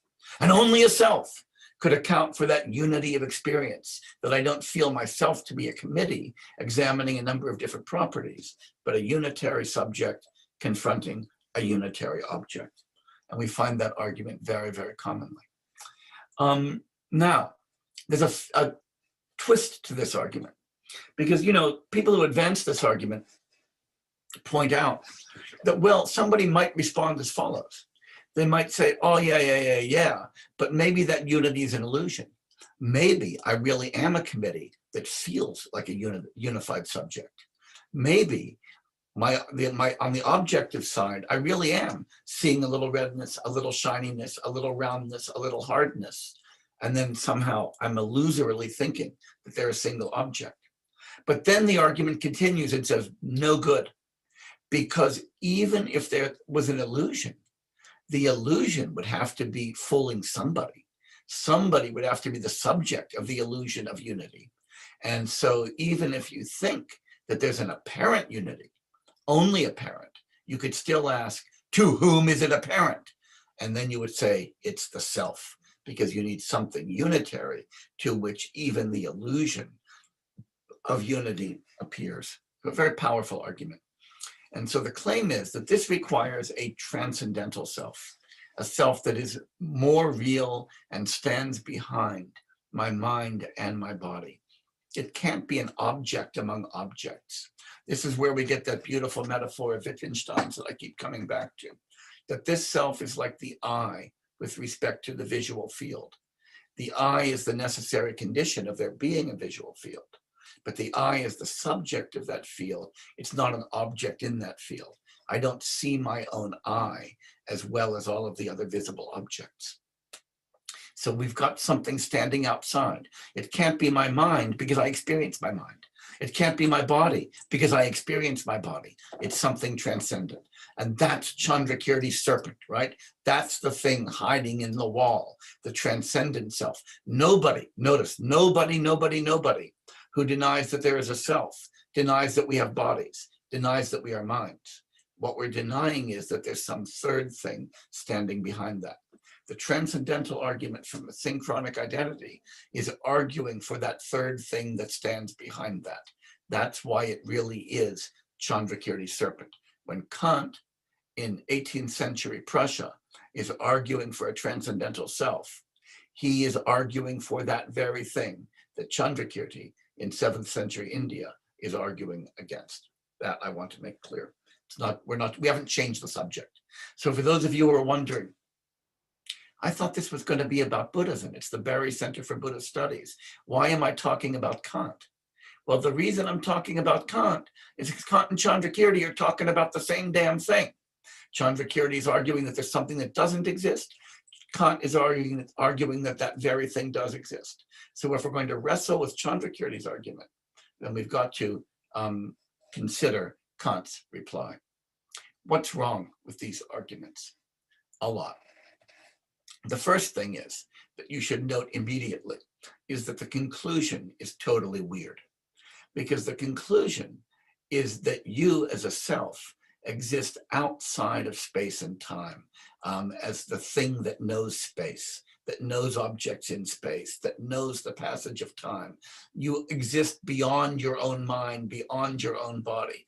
And look, if you try to say this just up front and you just meet somebody, right? Imagine meeting somebody on a bus back when we used to meet people on buses, and in the future we will, and you introduce yourself and you say, hi, I'm Sarah.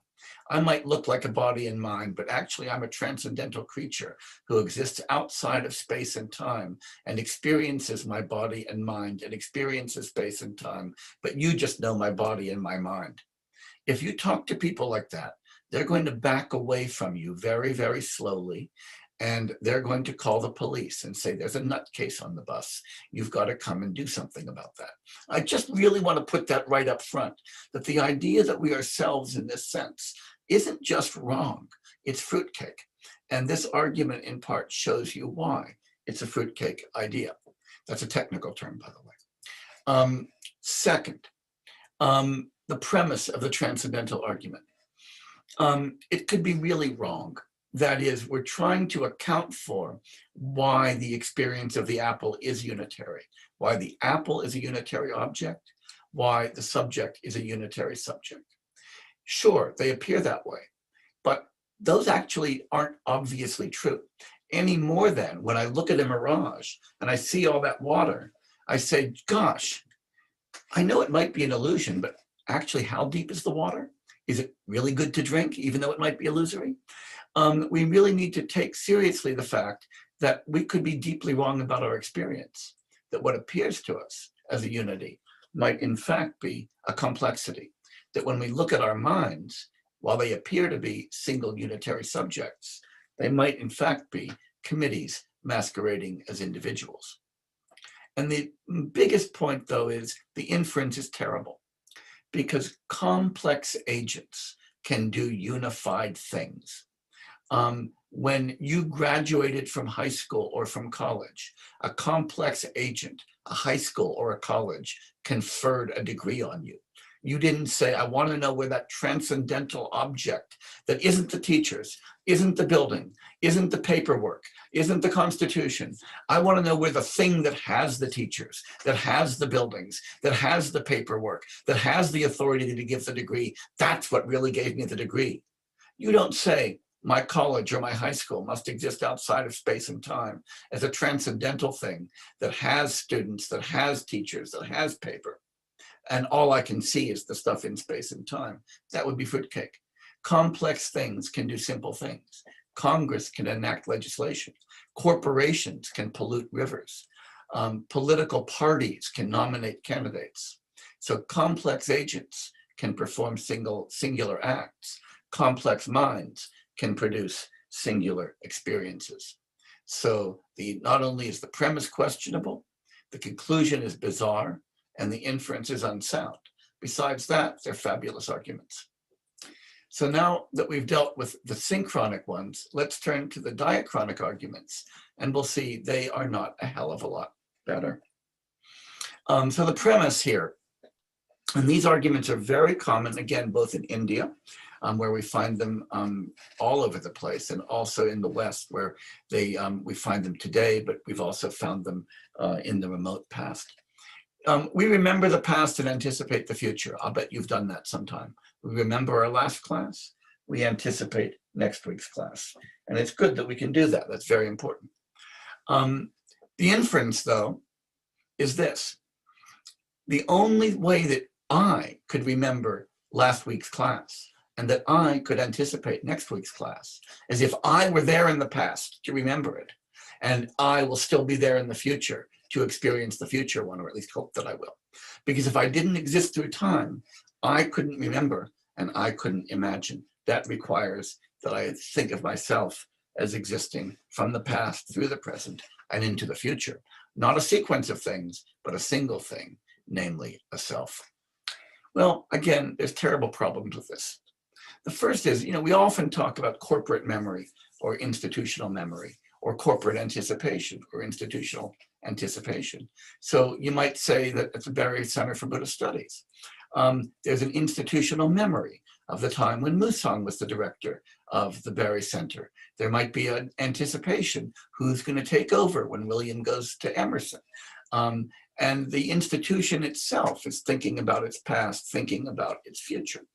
When we think about the Supreme Court, the court refers to itself as we. We, in a case 100 years ago, decided this. We may decide this as the future. An institution is remembering its past or anticipating its future.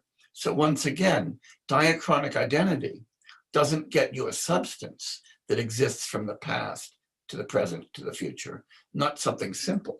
At most, it's going to get you an institution, a person, not a self.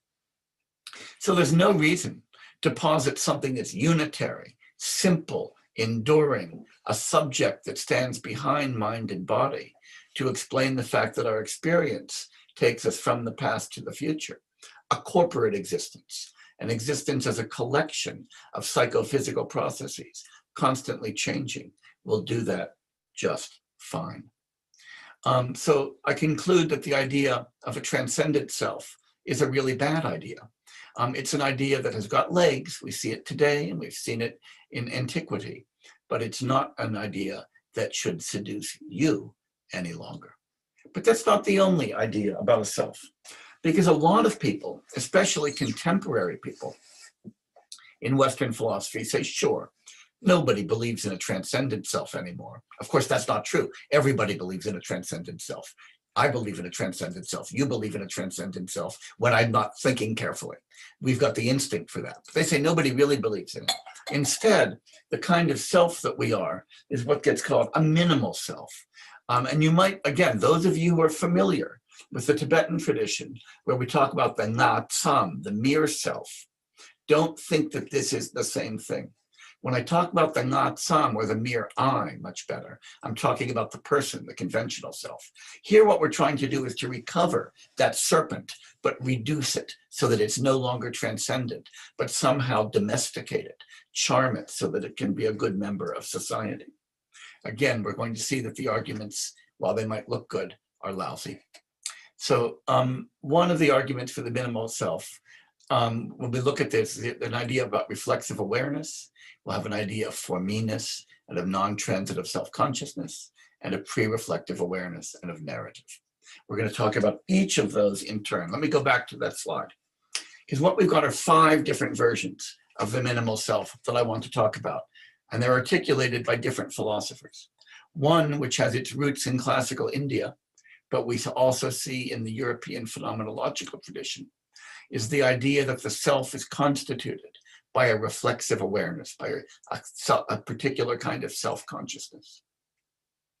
A version of that, I think of as reflexive awareness light, that we find from the contemporary philosopher Dan Zahavi, is the idea that the self is constituted by the for-me-ness of experience, that I'm always aware whenever I have an experience, that it's my own experience, and that requires a self.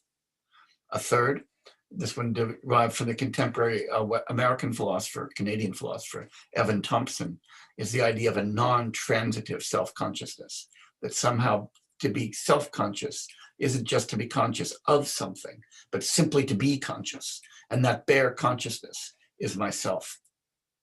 Or the idea that there's a pre-reflective self-awareness, that whenever I'm acting, I'm aware that it's me acting. Whenever I'm seeing, I'm aware that it's me seeing. And the object of that awareness has to be a self.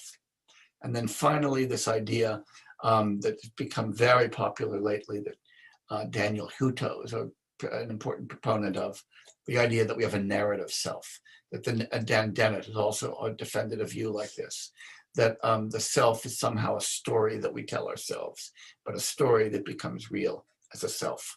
I want to convince you that each of these 5 ideas fails to give us Chandrakirti's serpent. We're going to begin with the idea of reflexive awareness.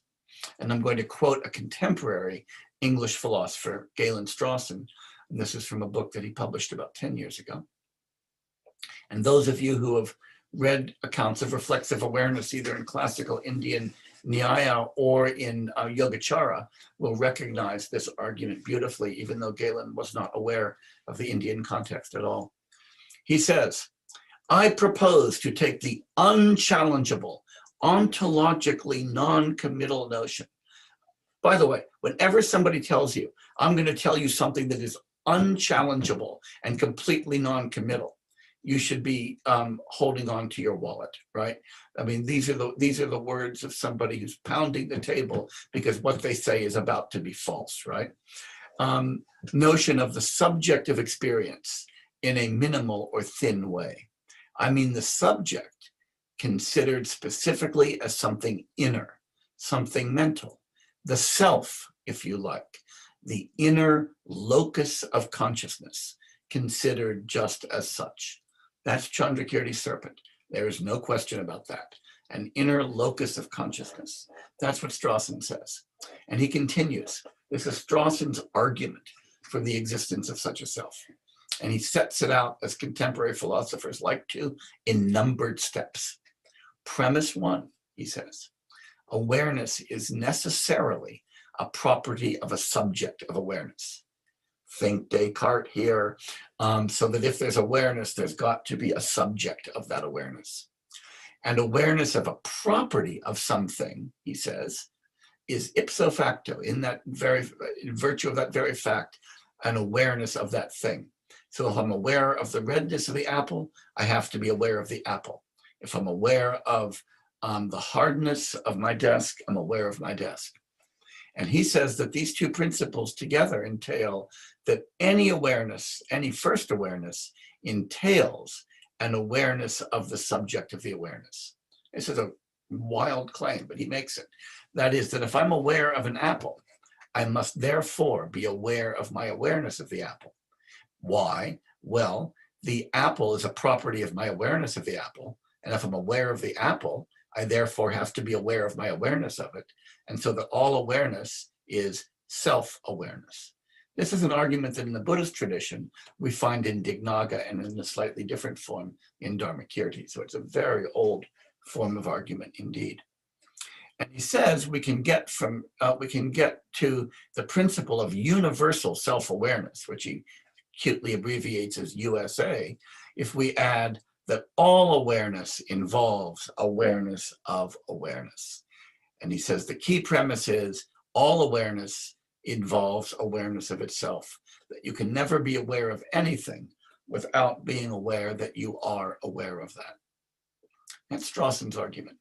And that's an argument that's supposed to give us the self as the object or subject of reflexive awareness. Well, what's wrong with it? Well, there's a lot wrong with this argument. You could spend a whole lesson talking about what's wrong with this argument. Let's talk about the first point. He says awareness is necessarily a property of a subjective awareness.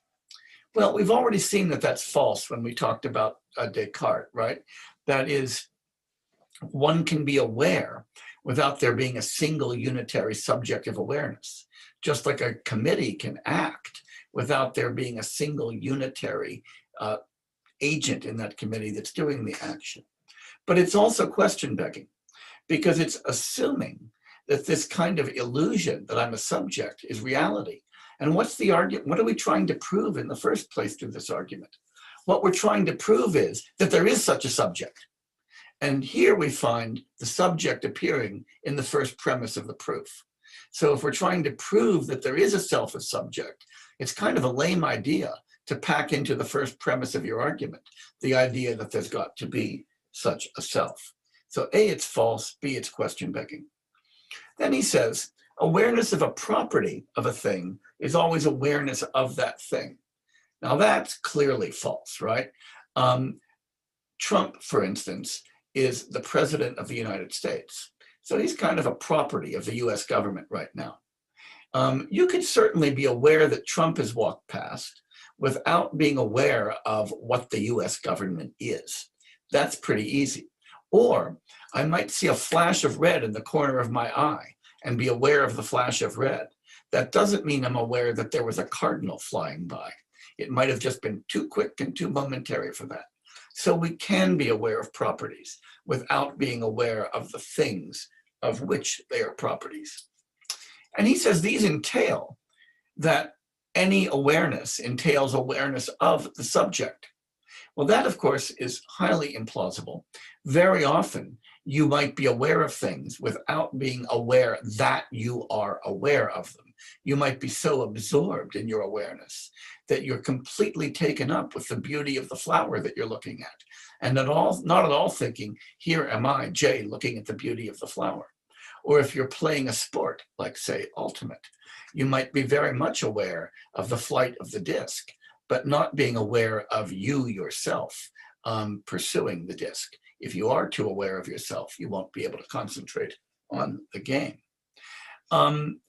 And so again, he says we could simply add that all awareness involves awareness of awareness. Well, A, that's supposed to be the conclusion, so it shouldn't be functioning as a premise. But also, it's again pretty clearly false. And one reason that you can see that it's false is it would involve a terrible regress. Because if for me to be aware of the apple in my hand involves my being aware of that awareness, then my being aware of that awareness has to involve my being aware of my awareness of the awareness. And that's got to involve awareness of the awareness of the awareness of the awareness. And I'm off on a terrible regress. And it's a really vicious regress because the awarenesses that we need here are actual awarenesses. So this is actually a pretty terrible argument at many levels.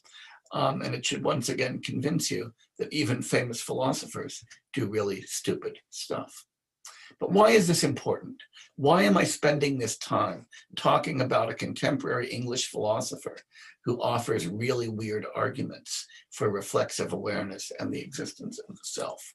Why am I not staying in classical India, say? Well, why is it important? Because what it gives me is this idea of a minimal self, this idea of for-me-ness, which is going to look a lot like Chandrakirti's serpent. Uh-oh, we're losing a bunch of stuff here. Why have I lost a bunch of stuff in the slide? Okay, so what I've lost is a bunch of slides here that aren't there. So I'm going to tell you why it's important, but for some reason the slide has disappeared. I apologize, I will repair this at some point. I'm not sure what happened. Here's why it's important. Why it's important is that Strawson's self, as we have seen, is meant to be this primitive subjective awareness that stands behind all of my psychological states, that isn't something that is object, but is always subject. And because it's never object, it's never anything in space and time. It's never anything that is actually present that I could experience. It's the thing with which I identify myself as opposed to any of the episodes in my life. And when we say that, we've got Chandrakirti's serpent again. And it might seem that it's minimal because we're only talking about awareness. But what we're after is that subjective awareness that Strawson claims that we have. So what we see here is an intuition or a gut feeling that there's got to be me behind all of this, turned into a philosophical argument. It might be a lame philosophical argument, but it's a lame philosophical argument that's convinced a lot of people. Okay, so now we talk about the minimal self. One version of the minimal self is a resurrection of this very old idea of reflexive awareness. The idea that whenever I'm aware of my own awareness, and that requires the awareness of the aware self. A second that we're going to be looking at comes from the phenomenological tradition of Edmund Husserl through Dan Zahavi, its most ardent current proponent, this idea that our experience always involves what Dan calls for-me-ness. A third is this idea that a contemporary philosopher, Evan Thompson, has been emphasizing, also out of the Husserlian tradition, an idea that there's a kind of non-transitive self-consciousness that discloses a real self as a subject, and a pre-reflective self-awareness, and finally, this idea of a narrative self, due largely to the contemporary philosopher Daniel Hutto. So I'm going to talk about each of these as a way of arguing for a self. And again, my goal is to convince you that though these may look like pretty good ideas, none of them is going to be a knockdown, drag-out argument for the existence of the self that is the serpent in the wall. Again, really remember, that's the target of our analysis, that ego that stands behind body and mind. So Galen Strawson tells us really clearly that he thinks that we've got this subjective experience, this inner thing, a self, he calls it, a locus of consciousness as such. And I want you to really look at this. This was written in 2011. And this looks exactly like what Chandrakirti is talking about and what he tells us that he's talking about when he refutes the self. And I think that's important because oftentimes people think that Buddhist philosophy is one universe and Western philosophy is another universe, and that they're talking about different things or doing different things. But here we see Galen Strawson defending exactly what Chandrakirti takes his target to be, which is kind of nice. So then we talked about this a little bit. In fact, we talked about it a lot last time, so I'm going to go through it quickly. Now we're kind of doing a bit of a recap. He argues that all awareness has to be awareness of awareness. And the reason for that is that he thinks that if you're aware of something, you have to be aware that you're aware of it, or you're not aware. And that means that all of our awareness is in some sense reflexive. That's Strawson's view.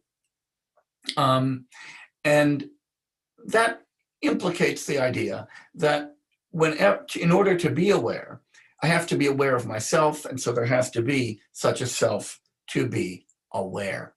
And a lot is happening in that first premise, as I hope you notice, because that premise is that P1 is supposed to be a premise for the conclusion that there's a self, but it in fact builds the self in right away.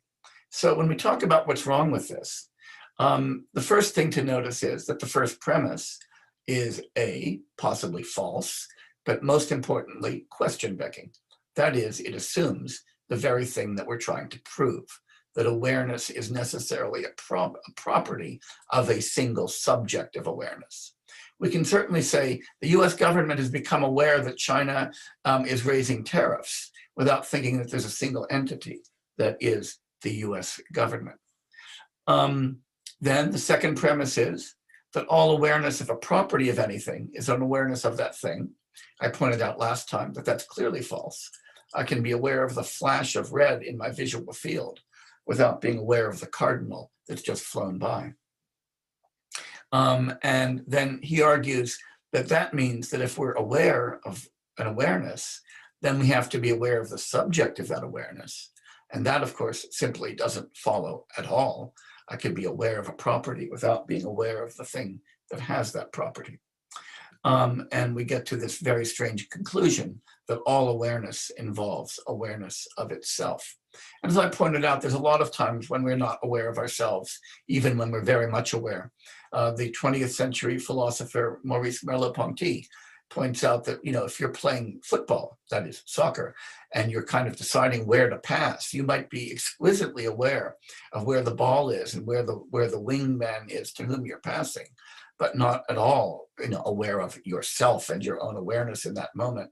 And in fact, if you thematize, that awareness, you're probably going to screw up the path. But why is this important? And this is what I really want to say, that this whole idea of reflexivity, even though it's a terrible argument, it was refuted in India and we can refute it today, is that it really shows us that the people who are arguing for this position take for granted a really fundamental idea that I want you to question. And that is the idea that our consciousness or our subjectivity or our way of being is exactly as it is experienced. That's a very deep cognitive illusion and a very deep prejudice. And let me just talk you through that one for a minute, because I think it really is A, hard to wrap your mind around, but B, lying right at the heart of what we're doing. And I want to do this by taking a little detour through an analogy. I like to imagine sometimes when I'm in my study or when I'm sitting in my living room, I look around and see how the room looks to me. And then I think about how it is for my dog. He just lifted his head, so he's interested in this too. Dogs, you know, have very different sensory and cognitive systems than we do. We are very visual creatures. The parts of our brain that process visual information are really huge and very tightly connected to everything else going on. So when we look at the world, we see visible objects that might have tastes or smells or make sounds, but primarily they're visible things. Dogs' brains are dominated by an enormous olfactory bulb. And when we look at MRI imaging of dogs' brains, we recognize that they experience a world as volumes of smell that might look in a particular way or sound in a particular way, but the primary kind of object are volumes of smell that are changing over time, just as we see visual objects changing over time and moving. So I try to imagine that room as, you know, volumes of smell as a dog would see it. And then I imagine an insect, like a bee flying through. Bees see in the ultraviolet and the infrared range. They see colors we can't possibly see, and they see them with compound eyes that fractionate the world in all kinds of ways. So the room is going to look totally different to the bee. So get your mind around that for a minute, right? There's no way reality kind of looks. It looks one way to a dog, one way to me, one way to a bee. So if somebody were to then ask me, yeah, but what does it really look like? What does the room really look like? That is, you could mean two things by that. One is, who's right, dog, bee, or person? And you realize that's a dumb question. The dog is right for a dog, the room a dog inhabits. The bee is right for the room the bee inhabits. And I'm right for the room that I inhabit. And those are fundamentally different environments, though they intersect in interesting ways. But they say, no, that's not what I mean. I mean, what does the room look like independently of who sees it? What does it just look like? And then you want to look at that person and say, you're out of your frigging mind. There is no way that a thing can just look like independent of who's looking at it. We can talk about how a dog sees it, how a person sees it, how a bee sees it, but there is no way that it just looks. That doesn't even make sense. Now that's easy to get our minds around when we're thinking about external phenomena. But what I want to point out is that classical Indian thinkers, including Buddhist thinkers, saw very clearly that the same is true of our own minds or our subjective experience. And the way that they encoded this was by always talking not about five senses, the five external senses, but about six senses. The five external senses plus the inner sense, the introspective sense, the sense that we use when we examine our own experience or our own states of consciousness, what we do when we introspect. And that leads us to recognize that when we think about our own experience as we experience it, that is how we look to ourselves. That's how we appear through that particular sensory consciousness, which is just as specific, just as particular as our visual consciousness or olfactory or our auditory consciousness. And just as our visual consciousness leads us to say, oh, that's what the world just looks like, but we know that's wrong. Our auditory consciousness tells us that's what sound just sounds like, but we know that's wrong. That's how sound sounds like filtered through our ears. Our introspective consciousness leads us to believe that our inner life is just like the way we experience it, even though we know on reflection that all we have is our inner life as we introspect it. One way to think about that, another analogy just to help you out with that idea. Suppose somebody gave you a long tube and pointed it at the sky and says, look, I want to show you what the heavens look like, what Jupiter looks like. And you look and you say, wow, it's this disk with moons around it. You'd better know that's a telescope and not a kaleidoscope. Because if you look through a kaleidoscope, you say, wow, it's got all these weird, constantly changing colors. You don't know when you introspect whether you're introspecting through a telescope or a kaleidoscope. So you don't know what illusions you're subject to in your inner life. That's what I see as most deeply problematic with people who talk about reflexivity and introspection as giving us the idea that they've got a self. Anybody who tells me that he or she knows that he or she has a self, because when he or she looks inside, they find it, I want to say, all you have found is the appearance of a self in your particular introspective faculty. You haven't found a self because you can't calibrate that introspective faculty and figure out whether it's in fact a telescope or a kaleidoscope.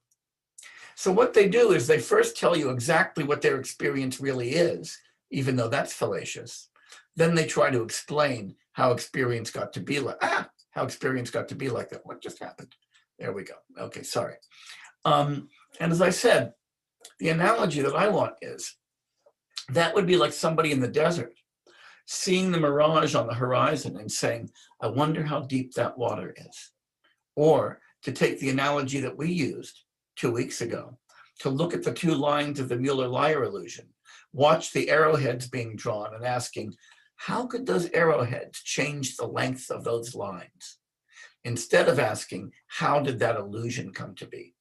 And my recommendation is that when we think about introspection, we are better off being somewhat humble and asking about the illusion of self-knowledge versus asking how did we get to be the way that we experience ourselves to be.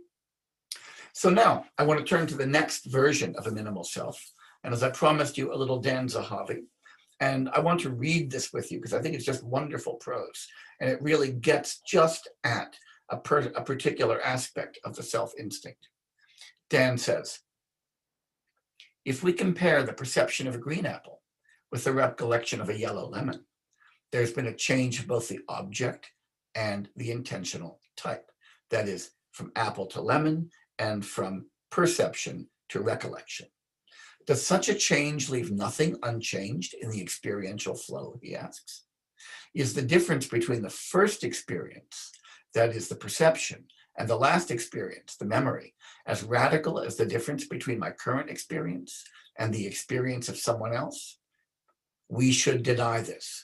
That is, Dan thinks that there's one difference between my experiential moments, but a really big difference between my experience and William's experience, that those are absolutely different. Whatever their type, whatever their object, there's something that the different experiences, that is the lemon and the apple, have in common. Not only is the first experience retained by the last, but they are all characterized by a fundamental first-person character. So that when Dan says, when I see the green apple, or I remember the yellow lemon, there's a first-person character to those experiences. Then that's what he calls the dimension of for-me-ness or mine-ness. Now, again, a little footnote on this that I find very attractive, instructive right now. In Buddhist philosophy, we very often, in fact, interminably, talk about the twofold self-grasping.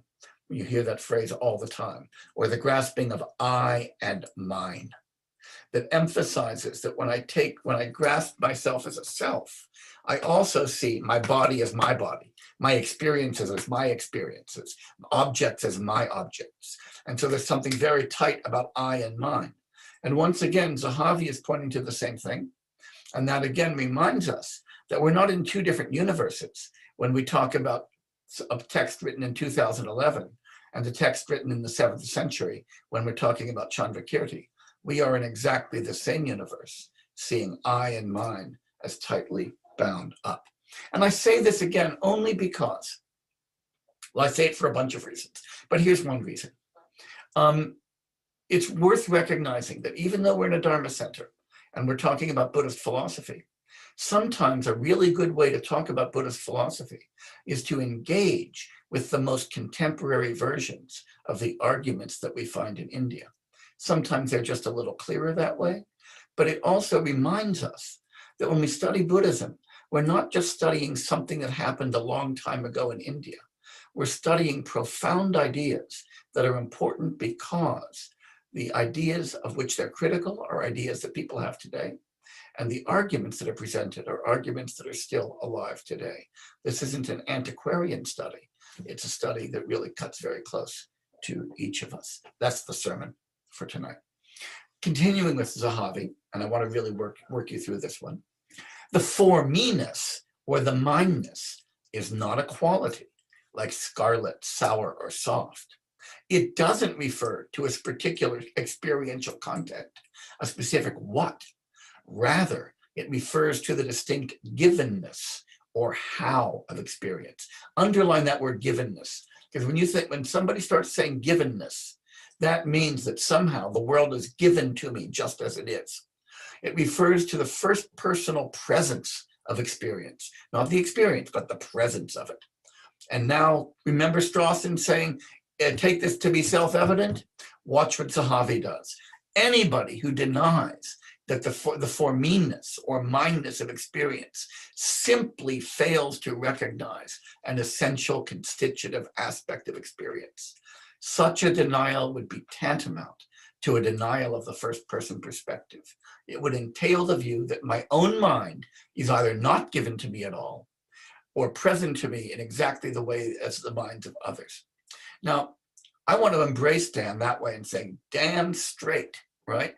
If you think my mind is just given to me as it is, then you think that the introspective sense is infallible and immune from illusion, and so somehow a lot better than the external sense faculties. And I don't know who told you that, Dan, but he takes that to be self-evident. And as I said last week, anybody who thinks something is self-evident is somebody you want to question pretty hard. So I want to question this now. So I want to ask why Dan Zahavi is crazy. And I want to say for one thing, by the way, I'm being a little bit flippant with these people. They're all good friends of mine, and we all have these fights all the time, and we do them with smiles. These are not meant to be aggressive, ferocious moments of hatred and discord. These are friendly arguments between people who recognize that they have different views, but can still go out for a tea or a beer afterwards. That's very important philosophically. So if I sound a little wild, remember, these are my friends. I can be wild with them. The first thing about Zahavi's point, though, is this. If Zahavi's right, then everybody's experience, William's experience, my experience, Sarah's experience, Chuck's experience, Nellie's experience, has for-me-ness. That's just a part of all of those experiences. But if all of our experiences have for-me-ness, then for-me-ness can't be what distinguishes my experience from yours. That is, on Zahavi's view, I kind of inspect this experience, find the for-me-ness, and somehow know that it's mine. But that's screwy, because if William's experience has for-me-ness, and mine does, and I just find some for-me-ness, I still can't tell whether that experience is mine or William's. It sounds good, but it falls apart on analysis. Secondly, the idea that you know that your experiences are yours because they have the property as for-me-ness suggests that you analyze them, you look at them and say, wait a minute, that experience that I just had, did it have for-me-ness or might it be somebody else's? But you never do that. You never look for the properties of your experience and say, oh good, red or scarlet, yellow, lemon, wait a minute, where's the for-me-ness? Oh, there it is. Now I know this is my property. This is my experience. That sounds screwball. And even if we did, suppose that there was somebody who, every time she had an experience, checked to see whether it had for-me-ness, forgot that everybody else's did, noticed that this one did, so decided that it was hers, it would only give her the idea that she has her own experiences. It wouldn't give her the idea that there's a subject behind them plus the object. It wouldn't give you a self, just an experience and just the ownership of that experience, but no view that it's a self that owns it, any more than the fact that the Washington Monument is owned by the United States of America gives you the idea that there's a self of the USA who owns the monument. So even if you detect the for me-ness, it doesn't give you a self. So for all of those reasons, I want to say that the idea of for me-ness is just as crazy an idea as the idea of reflexive awareness, and just a different way of getting at this same self idea. There's now this pre-reflective self-awareness that Evan Thompson argues for, another cousin in this area. He says self-awareness takes different forms. A minimal form of self-awareness is a constant structural feature of any conscious experience. That sounds a lot like for me-ness. They call it pre-reflective because we don't think about it. It happens before we do any reflecting. The idea is that every conscious experience appears to itself without any reflection or thought as conscious, that all experience involves experiencing that experiencer. And so we're back to another form of reflexive awareness. But here I think we're again taking illusion very seriously as reality. Because it's one thing, if you're Evan Thompson, to think of ourselves as implicitly self-aware. That is, I'm aware of being Jay. It's another to think that there is a self of which we are aware. So we use the word self in the reflexive expression, myself, or itself, or themselves. But that doesn't mean I, a self. It just means that I'm aware of being Jay. It doesn't tell me what kind of thing I am. A person can be aware of itself being a person without being aware of a self. So even if there's an implicit self-awareness, that doesn't mean that there's an implicit awareness of a self. There's all kinds of things of which we are implicitly aware. Consider, this is another one of my favorite illusions, the illusion of a uniform visual field. Here's some cool facts about your visual field, in case you didn't know them. One is there's a hole in the middle of it where your optic nerve comes in, a blind spot that you're not aware of at all. So your visual field is a donut, not a plane. The second is that color receptors in your eye only receive color in the center of your visual field, only in about 15% of it. 85% of your visual field is received in black and white. Now, most of the time, we're not aware of this because we're constantly filling in the color, we're filling in saccades, we're filling in the hole. So we have an illusion of a uniform field. We're aware of that uniformity, and that's fine. But there is no primordial uniformity of which we're aware. That's something we construct, not something we detect. Similarly, if we take ourselves to be always aware of a self as a subject, we should remember that that's something that we construct, not something that we find. The illusion is the illusion of its reality.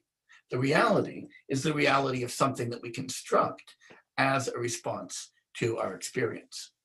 Moreover, I want to say, most of the time, honestly, we're not even implicitly self-aware. We're just aware of the stuff around us.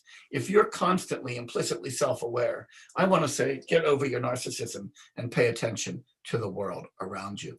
And that's especially true if you're deeply involved in an activity. Imagine you're looking deep into your lover's eyes, and you're thinking, I'm looking deep into my lover's eyes. You have screwed up the moment. Trust me. That's why your lover just dumped you, because that's what you were thinking when you looked into your lover's eyes. Get over that narcissism, Evan. And moreover, if we really did have to be aware of every awareness, as Thompson says, there's a vicious regress looming. Because if I have to be aware of my awareness in order for it to be awareness, I have to be aware of the awareness of my awareness in order for that to be awareness. And for that to be awareness, I've got to be aware of the awareness of my awareness. And we're off on a very, very nasty regress that doesn't have an obvious end. Something, by the way, that Chandrakirti pointed out in the 7th century. And again, suppose it was all right, that we have the regress, and we've got an infinite number of awarenesses, that we're always consciously self-aware, and that we're aware of every awareness. That would still not get us to a self. All it would get us to would be moments of self-aware awareness. So again, we don't get to a self that way. That's the elephant, as I said, not the serpent. If you think, oh my gosh, I know I've got a self because what I've got is something of which I'm aware, you've got the elephant in the room, not the subject that stands behind it. And one way to think about this is that subject that's supposed to be there, that's supposed to be the subject of awareness, never an object of awareness. That's supposed to be the agent, never the object of action. I'm going to talk first about the idea of immersion, of spontaneity and skillful living as an alternative to thinking of ourselves as selves, and then come to the ethical payoff. So first I want to talk to you about butchers and surgeons. It's kind of nice to talk about them together because they both hold knives. So this comes not from a Buddhist text, but from a Taoist text, from the Zhuangzi. It's a wonderful Chinese Taoist text. And we've got this it's a famous story of Butcher Ding. So I'm not going to read the whole thing to you, but what I want to point out is, you've got this butcher here who's carving up an ox and doing it as though it's kind of dance, with this kind of total effortless spontaneity. And the king who's hired him says, my God, this is marvelous. Imagine the skill. He's come into the kitchen to see it. Now, here's what Butcher Ding says about that skill. And this is the important part. Put down his knife and he replied, what I care about is the way. That is the Tao, the way of being, which goes beyond skill. Forget the skill stuff. When I first began cutting up oxen, all I could see was the ox. After 3 years, I no longer saw the whole ox. I just see the ox parts that I'm after. Now I go at it by spirit, and I don't look with my eyes. Perception and understanding have come to a stop, and the spirit moves where it wants. I go along with the natural makeup, strike in the big hollows, guide the knife through the big openings, and follow things as they are. So I never touch even the smallest ligament or tendon, much less a joint. A good butcher changes his knife once a year because he cuts. A mediocre butcher changes his knife once a month because he hacks. I've had this knife for 19 years, and I've cut up thousands of oxen with it, and yet the blade is as good as though it's just come from the grindstone. There are spaces between the joints, and the blade of the knife has no real thickness. If you insert what has no thickness into these spaces, there's plenty of room, more than enough for the blade to play about. That's why after 19 years, the blade of my knife is still as good as when it first came from the grindstone. However, this is my favorite part. When I come to a complicated place, I size up the difficulties, tell myself to watch out and be careful, keep my eyes on what I'm doing, work very slowly, and move the knife with the greatest subtlety until flop, the whole thing comes apart. I stand there holding the knife and look around, and then I wipe it off and put it away. Then there's that wonderful paradoxical line at the end. I've heard the words of a butcher and learned how to care for life. That's the king. I love this story. But what's the point of the story? Or what's the edge of the knife in the story? Well, the first thing is that skilled action, what the butcher is doing when he's a real pro, is immersed action. It's spontaneous action. We're not thinking about it. If you're thinking about it and planning it, you haven't quite got there yet. And the other point is that's true whether it's physical or mental.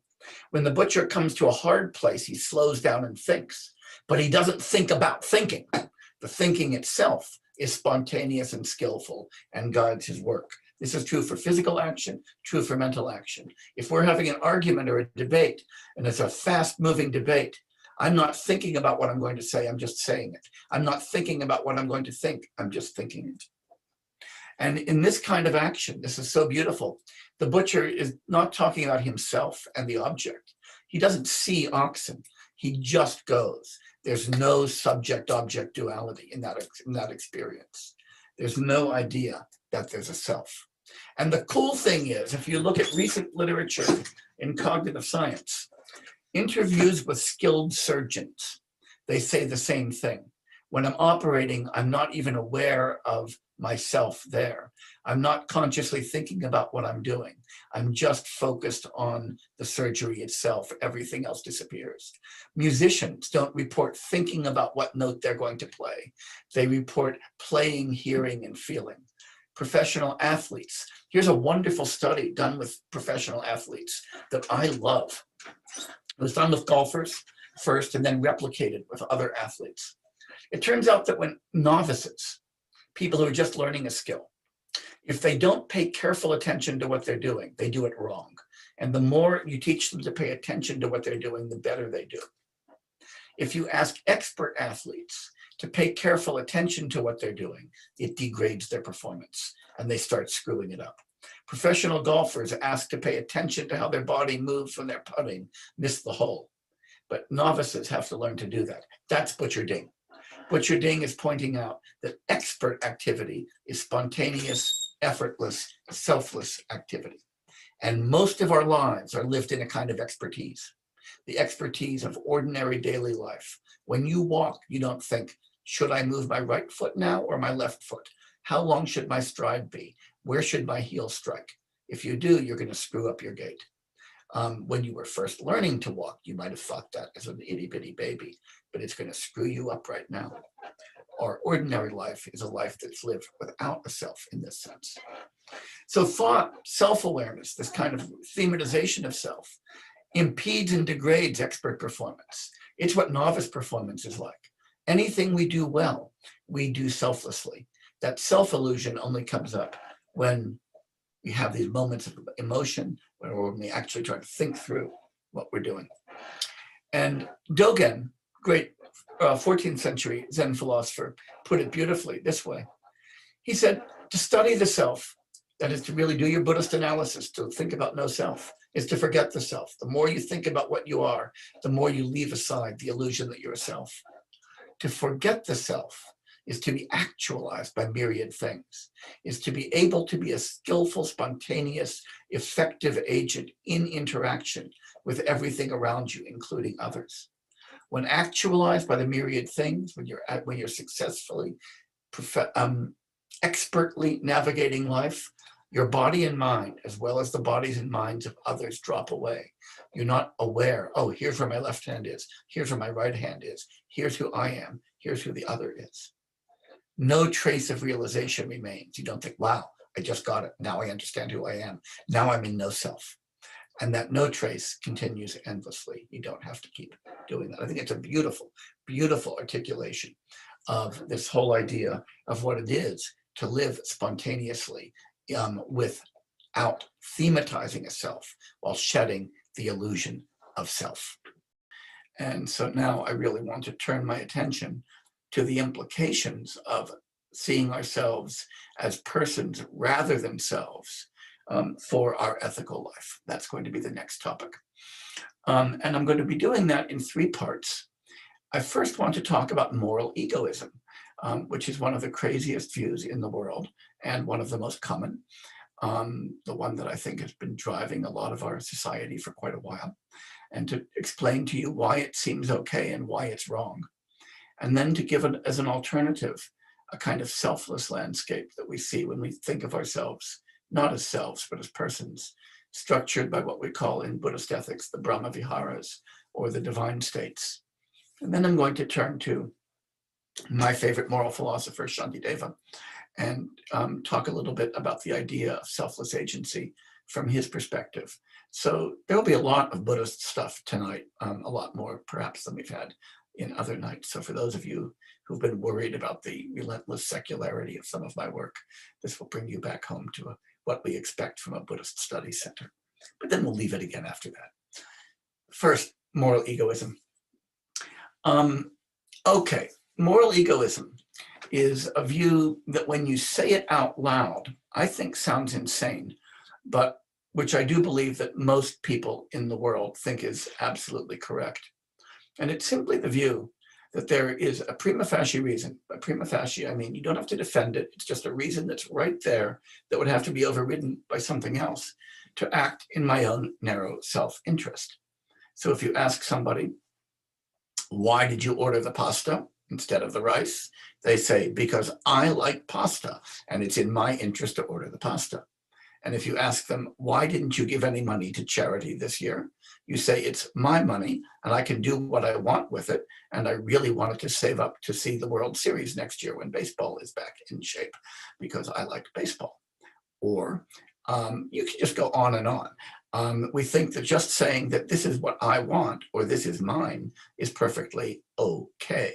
When somebody says, hey, Would you be willing to give me a few bucks? And you say, nope, don't want to. That's moral egoism at work. That's the view. And as I said, it sounds really stupid when you say that. I mean, honestly, I think it's really hard to look somebody in the eye and say, do you know what the right way to act is? Just do whatever is in your own narrow self-interest and don't think about anybody else. That's really crazy. Oh, I have to apologize. My poor dog has gotten a cold and he's coughing a little bit, but he really wants to be with me. So he might sometimes cough a little bit. I'm just going to let him relax. Good boy, Telly. Okay. On the other hand, as I said, this is what most people just generally believe, that a perfectly good reason to give for doing something is, hey, because it's in my interest to do it.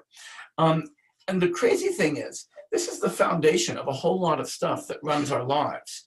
In particular, microeconomics, the whole idea of game theory, and in general, a theory of rationality. I just want to talk about that for a minute to really give you a sense of how deeply saturated stupidity is in the way that we lead our lives. Because I hope you agree with me that moral egoism is just a moronic view. You can't hold that view with a straight face. But if you're an economist, your definition of a rational actor is somebody who maximizes their own gain. When we do economic planning very often, we simply assume that each party is going to maximize their own gain. That's how we do tax policy. That's how we do welfare policy.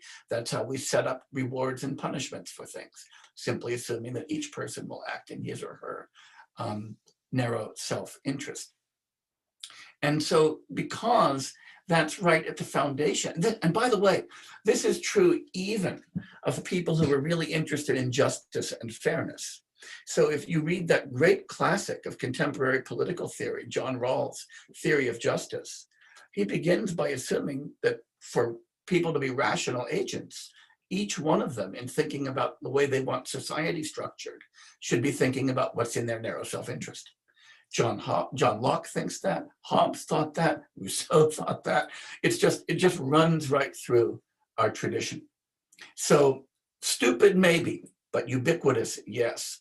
And so most people think that if you don't act in your own self-interest, that makes you crazy or irrational.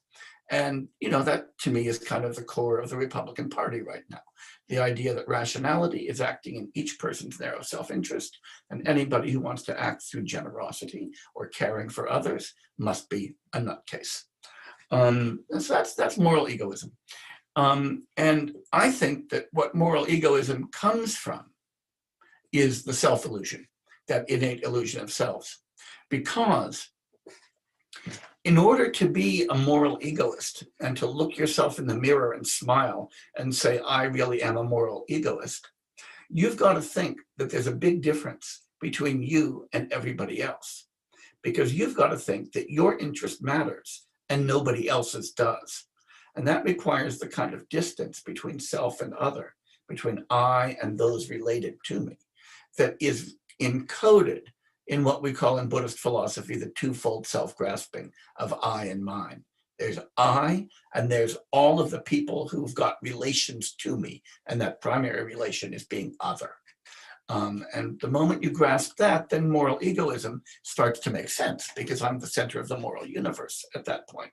And everybody else is just some person who happens accidentally to be related to me.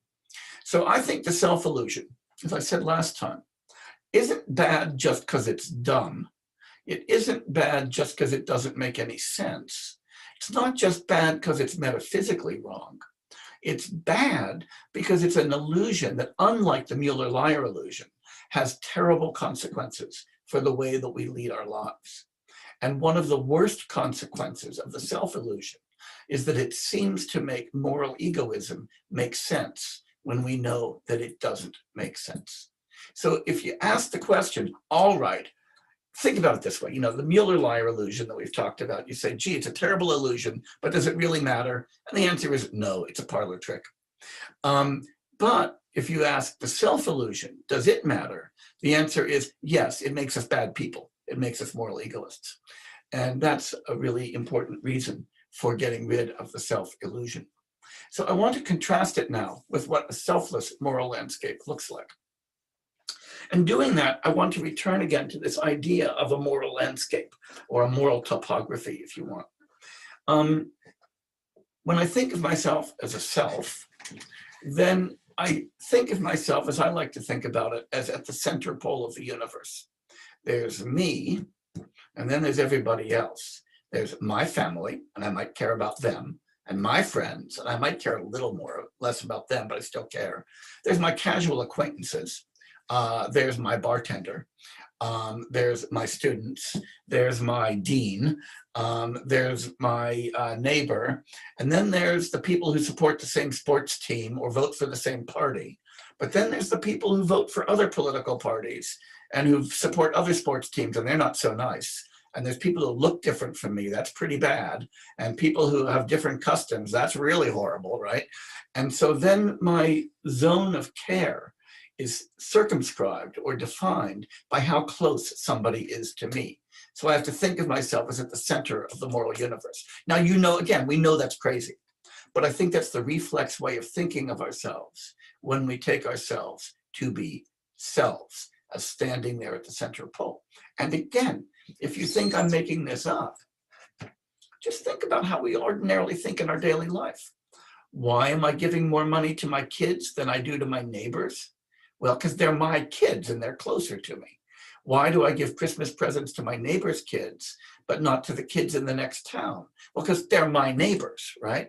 And so on and so forth. Why do I send nice emails to the people who voted for Democrats and mean ones to the people who voted for Republicans? Because they share my views and they don't share my views, right? So we really do instinctively think of this topology of the moral universe with us at the center, even though we know it's crazy, and that is bound up with that self-illusion. Now, in Buddhist ethics is big and complex and a difficult matter. But one of the most beautiful ideas in Buddhist ethics is the idea of the Brahma Viharas, or the divine states, which really are not the whole of Buddhist ethics, but a part of Buddhist ethics that reflects an alternative viewpoint on the moral landscape and reflects what it's like to see ourselves as moral persons and not as selves. So I want to take you through those. For some of you, this will be familiar, and you can either space out and check your email, or you can hear it one more time. For those of you to whom it's not familiar, this is a nice time to learn something about Buddhist ethics. So the Brahma Viharas, and as I said, I like to translate that as divine states. You sometimes hear divine abidings or divine abodes, and that just sounds too weird to me. That sounds like Buddhist hybrid English. They just mean really great states to be in, really great places to be, if you want. The first one is Maitri. I'll be using the Sanskrit, not the Pali, and I know a lot of people in BCBS are more used to Pali, so if you think in Pali, it's metta. Which really means friendliness. Maitri is the Sanskrit word for a friend. It's often translated as loving kindness. Again, that feels to me a little bit like a lot of Protestantism has crept in here. It really means friendliness, treating everybody as your friend and thinking of them as you think of your friends, wishing well for them, being willing to help them out, hoping things go okay, being willing to share in a project with them and feeling like you're in a shared project. That's friendliness. And friendliness already helps you decenter, because when you start seeing everybody as your friend, then you don't have that kind of distance metric that's going, that the alternative to Maitri suggests.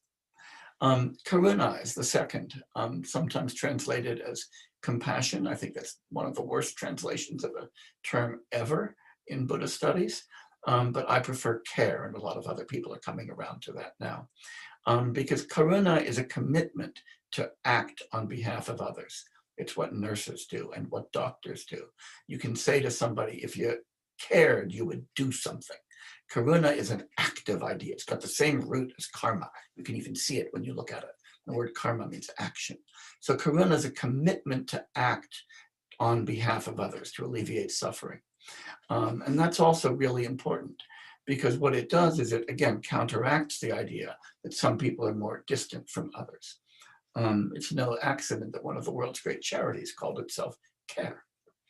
Mudita, this is a term that there's just no good English translation for, so you have to make one up. I think of it as the antithesis of Schadenfreude. And I think it's really weird to live in a culture that has a name for Schadenfreude, but no name for mudita. Schadenfreude, of course, means taking pleasure in the misfortune of others. And so many of us are working to suppress that right now. But we know what that feels like, right? When you see someone getting their comeuppance and you take pleasure in it, and you also know that there's something wrong with that. But mudita is a wonderful antithesis to that. That's the ability to rejoice and to take pleasure in the success of others. And it's so important because, again, what it does is it reduces distance, and it reduces the idea that there's something very, very special about me and where I am. And then the fourth one, upeksha, if we're thinking in Pali, often translated as equanimity. That is sort of part of its meaning, but it's not the most important part. The most important part is impartiality, that I feel the same way about everybody, that mudita, that karuna, and that maitri is extended to each person regardless of their relationship to me.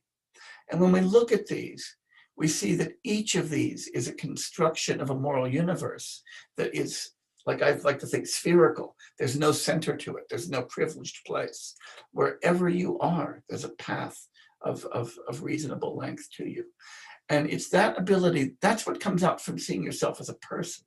Because when I see myself as a person, I see myself as playing the role of a friend, the role of a caregiver, the role of a compatriot, the role of a colleague. And all of these take my isolation away and see me in relation to others. Every one of these characterizes a deep interrelation, as Thich Nhat Hanh has called it, interbeing, an existence of mind that is constituted by my relationship to others. And so when we see this, we see what ethics looks like when we're thinking about it that way. Together, when we put the Brahma Viharas, they give us a selfless landscape, a landscape that doesn't have special locations and boundaries. If you've cultivated these, there's no reason to take my own interests as more important than anybody else's. A decentered landscape where there's nothing special about me. Moral egoism thrives on a self and a center. The antithesis to moral egoism is that view that we derive when we cultivate the Brahma Viharas, of occupying this decentered landscape. I think the Brahma Viharas are also rational. That is, I pointed out that moral egoism, one of the things that's wrong with it, besides the fact that it screws our world up, that's enough, right? But the other thing is it's totally irrational. It really requires us to believe that there's something extremely special about me. But, I know that Sarah believes that there's something more special about her, and William that there's something more special about him. So if the three of us get together, we've got a really important fight about who is at the center of the moral universe. Even though they know that it's got to be me, they act as though it's them, right? And then we get conflicts going. I don't know why they do. I think it's self-evident that it's me, but they think the same thing. The Brahma Viharas, on the other hand, reflect a rational way of seeing things. That is, there really isn't any moral difference between me and anybody else. That's the reasonable way to think about things. There's nothing special about me versus William versus anybody. And so another great thing about the Brahma Viharas is not only do they make our lives better, but they're a more reasonable way to see ethics. Now, let's talk about Shantideva, who taught in Nalanda in the 8th century and was a wonderful philosopher. The text that we're going to be talking about, he really has 2 books. One is Bodhicharya Avatara, often translated as something like Guide to the Bodhisattva's Way of Life or Engaging in the Bodhisattva Deeds. I translate it differently. I translate it as How to Lead an Awakened Life. And then there's another book called Shiksha Samachaya, which is an anthology for students. And it's kind of the course pack that goes along with Bodhicharya Avatara. It's all of the citations and relevant, it's a compendium of quotations from other texts that are relevant to the points that are made in Bodhicharya Avatara. we're going to be talking about Bodhicharya Avatara. And we're going to be talking about primarily the 6th chapter, which is everybody's favorite chapter, the chapter on patience, which is one of the great Bodhisattva virtues. So what I'm going to talk about first is the idea of freedom and the whole myth of agent causation that are tied up with the self-illusion and what we want to do to think of ourselves not as free and as agents, but in different ways. So we're going to talk about why we should believe it and why it's crazy. So I'm going to talk first about why we believe it. We often believe that we are free agents of our actions. So I say to myself, right now, I am going to raise my right arm all by myself and nobody's going to stop me. There it is. I did it freely and there were no causes for it. I just had a desire and boom, I did it. Those of us who grow up in broadly European cultures inherit this idea of freedom from St. Augustine. We often forget that.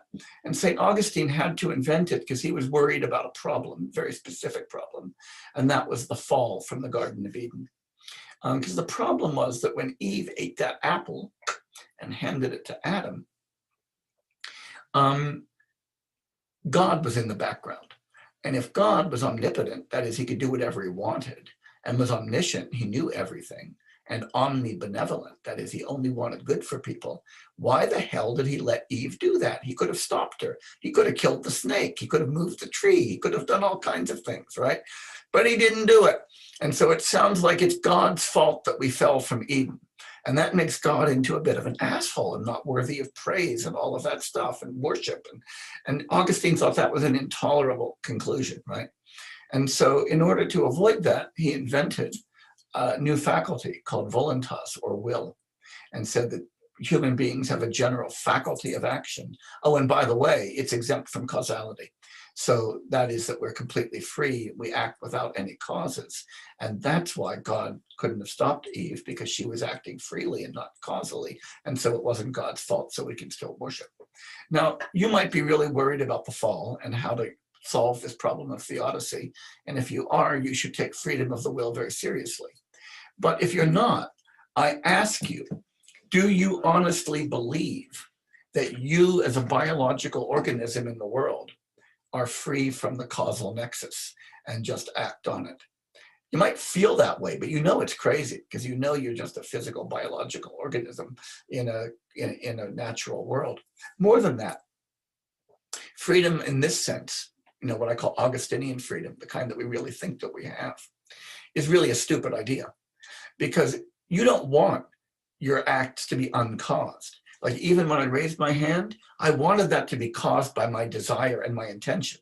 If it wasn't caused by my intention, I wouldn't be free. I'd be demonically possessed, right? Or something like that. We don't want it to be random. I don't want my arms just to be like random stuff whenever when I want them to go up. I want them to be caused by my intentions.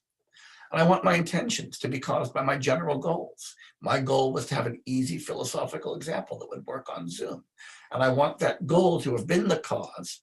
And I want my goals to have been caused by my general values and my desires and so on and on. I don't want to be random. I don't want to be, just arbitrary. So in order to be free in the way you'd like to be free, you have to think that you're not absolutely free in the Augustinian sense. You have to think that you are subject to causal laws, and that's something that we want to be. So the whole idea of agent causation makes us feel like independent selves, right? That's the self-illusion coming back again. When you think of yourself as an absolutely free agent, you think of yourself as an independent self. When you think of yourself rationally, you think of yourself as an interdependent being. So what real agency, when we really act, looks like, is dependence on causes and conditions, including our psychological causes, but also including lots of things coming from outside of us. What I'm talking to you about right now was caused by what my teachers have taught me, was caused by the books that I've read, was caused by things that happened in Nalanda over 1,000 years ago. And that requires me to be an interdependent being in a world, not an autonomous self, but a person. And And this, as Shanti Dev is going to point out, has big implications for moral emotions. And again, this is more rubber hitting other roads. When we think about moral emotions, they're a huge part of our moral life. Things like resentment or anger or pride or gratitude, those are all moral emotions. Some of those moral emotions might feel really healthy, but on reflection, they're not. So a lot of people think anger is a really good thing. A lot of people do, not only just ordinary people, but philosophers who think about this will say things like, if you don't get angry at injustice, that shows that you don't really care about it. Or if you don't get angry when somebody else is harmed, it shows that you don't treat them with respect. Or if you don't resent somebody else taking your parking place, it shows that you think of yourself as a doormat and you don't have any self-respect, or things like that, right? Now, Shantideva argues that a lot of what we might think of as reasonable or healthy moral emotions are really irrational and that are grounded in the idea of autonomy and self. Whereas when we think of ourselves as interdependent persons, we can cool down those emotions. And one of the ones that he cares about most is anger, which he thinks of as the opposite of patience, anger with ourselves or anger with others, and thinks that we can calm anger by thinking of ourselves as interdependent persons rather than as independent agents. So now we're going to talk about Shantideva, and you can see we're in chapter 6, this beautiful patience chapter. And I'm just going to read with you and comment on these verses. These are some of my favorite passages in the book. The problem is I say that about almost every passage, so just take that part with a grain of salt, but I do love these. Shantideva writes, when I don't get angry with sources of great suffering, such as jaundice, like if you get sick, you don't get angry at the germs or the illness or your liver, right? Why get angry with sentient beings? They're also propelled by conditions. The reason we don't get angry with the germs that make us sick is we think, well, they're not acting freely. They're just, microbes that are caused to do what they do. But, when somebody does something really bad and nasty to me, if I think of them as an autonomous self acting freely, that might be a reason for anger. But the longer I think about it, I have to think they're just an organism propelled by causes and conditions, including things in their environment, maybe things in their genetic makeup, maybe stuff that their parents did to them, all kinds of causes and conditions, just like germs, right? And then he says, look, consider this. Although nobody wants them, illnesses like jaundice befall us. That is, you don't choose to get sick, right? You don't say, aha, tomorrow afternoon, I'm going to catch a really bad cold. This stuff happens to us. We feel passive with respect to it. And so he says, look, although nobody wants them, our psychopathologies befall us. People don't say, I'd like to become an asshole, now I'm going to do it. I'd like to become greedy right now. I'm going to become a greedy person. Now I'm going to work to make myself really cruel, right? Those are things that happen to us as a result of lots of causes and conditions. So if our reaction to people is to blame them for that, and to become angry at them for that, Shantideva thinks, that's a maladaptive response that fails to be rational, and at this point treats them as a self rather than as a person, treats them as an autonomous ego rather than as something subject to all of the interdependence to which we're all subject. So nobody ever thinks, let me now come into existence. Nobody thinks, now let me be angry, right? Instead, you just get angry, right? That's how it happens. And so Shantideva concludes this little passage, all of our errors, everything we screw up on, and we all have them, and all of the various kinds of evil that we do, and each of us does it, arise from the forces of causes and conditions. None of them are autonomous. Everything that anybody does, they are caused to do. When we recognize that, that should change our moral attitude, replacing anger with patience. So he says, thus everything depends on something else, right? And that on which it depends isn't independent. If you know this, you should never be angry at things that are just like magical illusions, things that are just produced. So when one sees anyone, friend or enemy, perform an unreasonable action, you can think, this has been brought about by causes and conditions, right? That's what's going on. And when you asked that question earlier about justice and about punishment, I think that's really important. When we think about why somebody commits a crime, Yes, it's important that there be consequences for crimes. And yes, it's important that we protect ourselves from criminals. But those consequences shouldn't be consequences that are grounded in the idea that a person chose their life and acted freely, but rather on the necessity to end behavior of that kind. And then he has that wonderful line. He says, if I'm injured by something like a stick, right? Bang, bang, bang. And I get angry with the person who wields it, then since he, like that stick, is impelled by aversion, it would make sense for me to be angry at that aversion, right? That anger is something that presupposes a view about human nature that makes no sense. His knife and my body are the two causes of suffering. Since he holds the knife and I hold my body, which one should I be angry? I just wanted to leave you with that little bit of Shantideva before we move to the next topic. So the big point I wanted to make about Shantideva was just this, that Shantideva, following on the idea of the Brahma Viharas, is thinking very much of ethical cultivation as cultivating an attitude that reflects our interdependence, not our independence. Being a self is all about being independent. And the more you think of yourself as independent, the more you think that anger is justified, the more you think that egoism is justified, the more you think that interdependence is the way you are, the more you think that patience is justified, and that an attitude like the Brahma Viharas is more justified.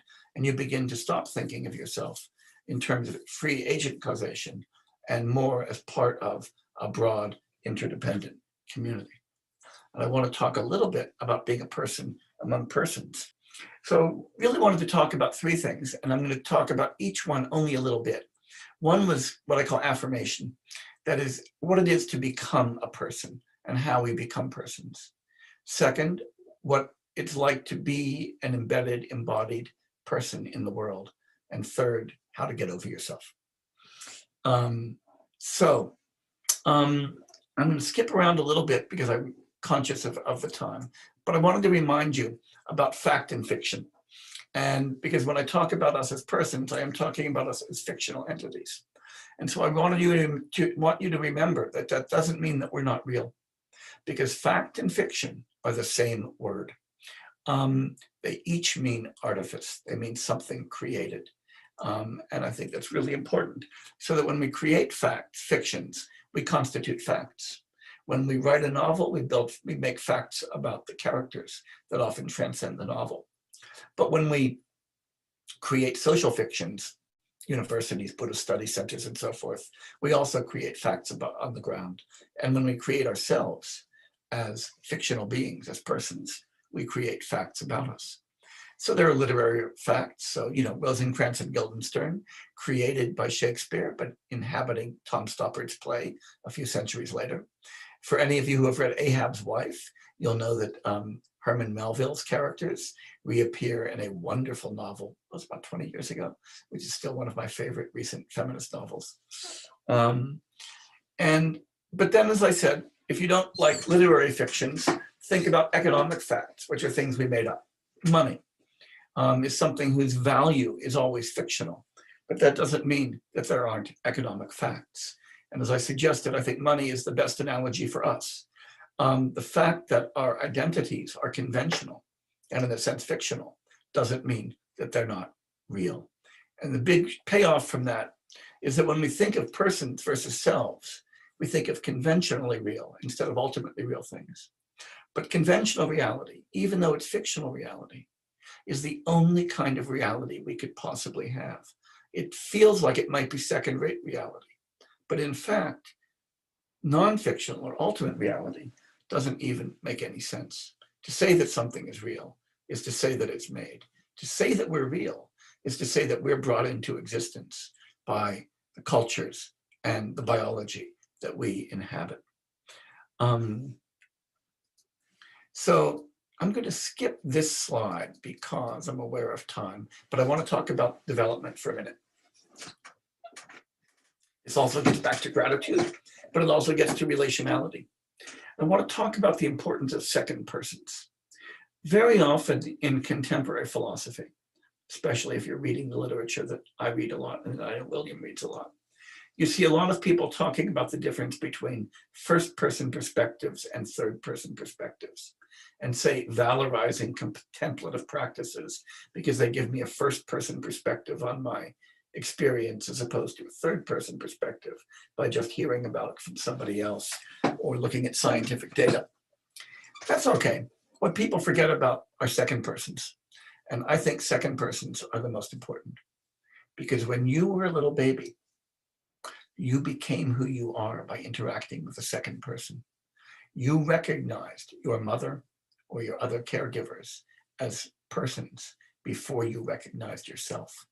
You recognized intention in them. You recognized kindness in them. You recognized warmth and comfort and humor in them before you knew that you were anybody at all. And you came to know who you were by coming to know who they were and by seeing that they recognized you and cared about you. So we become who we are in virtue of our interaction with second persons. And so much of our moral life, as well as our cognitive life, is spent as we are spending it now, with me thinking of you and you thinking of me as a you, not thinking about they, not thinking about the third person, but thinking about each other. And when we think about each other, we can't help but to think of ourselves as beings in relation. And it's that being in relation that constitutes our personhood. And so I want you to stop, to the extent that you can, thinking of first and third person as the important dichotomy, and to recognize that each of those is grounded in the second person. Second persons are important to us psychologically because they make us who we are when we are young children. They're important to us epistemologically, that is in our understanding of ourselves, because we come to know what it is to be a person, how to behave, how to listen, how to talk, how to address through our dyadic interactions with other second persons. And they're important to us ontologically, that is, they make us who we are, because who you are is always constituted by those with whom you are in interaction. You cannot escape that. If you're a teacher because you can say you to students. If you are a friend because you can say you to a friend.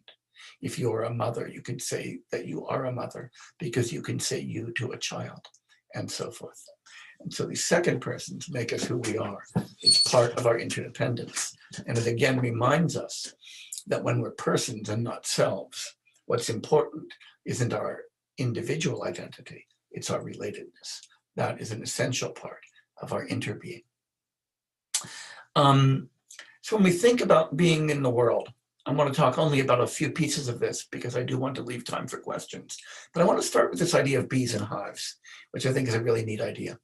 And it comes to me from Bernard Mandeville, who was an unfortunately neglected 18th century Scottish philosopher, who wrote a great book called The Fable of the Bees, which nobody reads anymore, and it really annoys me because it's a good piece of Scottish philosophy. But what Mandeville pointed out was that, I'm just going to make this point really straightforwardly, you don't figure out how a beehive works by first figuring out how a bee works and then multiplying by 10,000. You figure out how a bee works by figuring out how a beehive works and then figuring out what you've got to be to function in that environment. And Mandeville's point was that's what it is to be a person. You don't understand how your society works by figuring out how a human being works and then multiplying by 300 million. You figure out how Americans, how it is, what it's like to be an American by figuring out how American society works and then figuring out what it is to be a part of that. That's really important because what that means is that who we are is determined by our relations to everyone else. That's the antidote to thinking of standing on your own 2 feet as a self.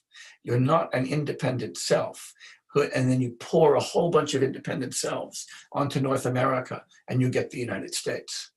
Instead, you start out with an interdependent world, and that interdependent world makes us the beings that we are, just as hives make bees the things that they are. The same thing's true about theaters.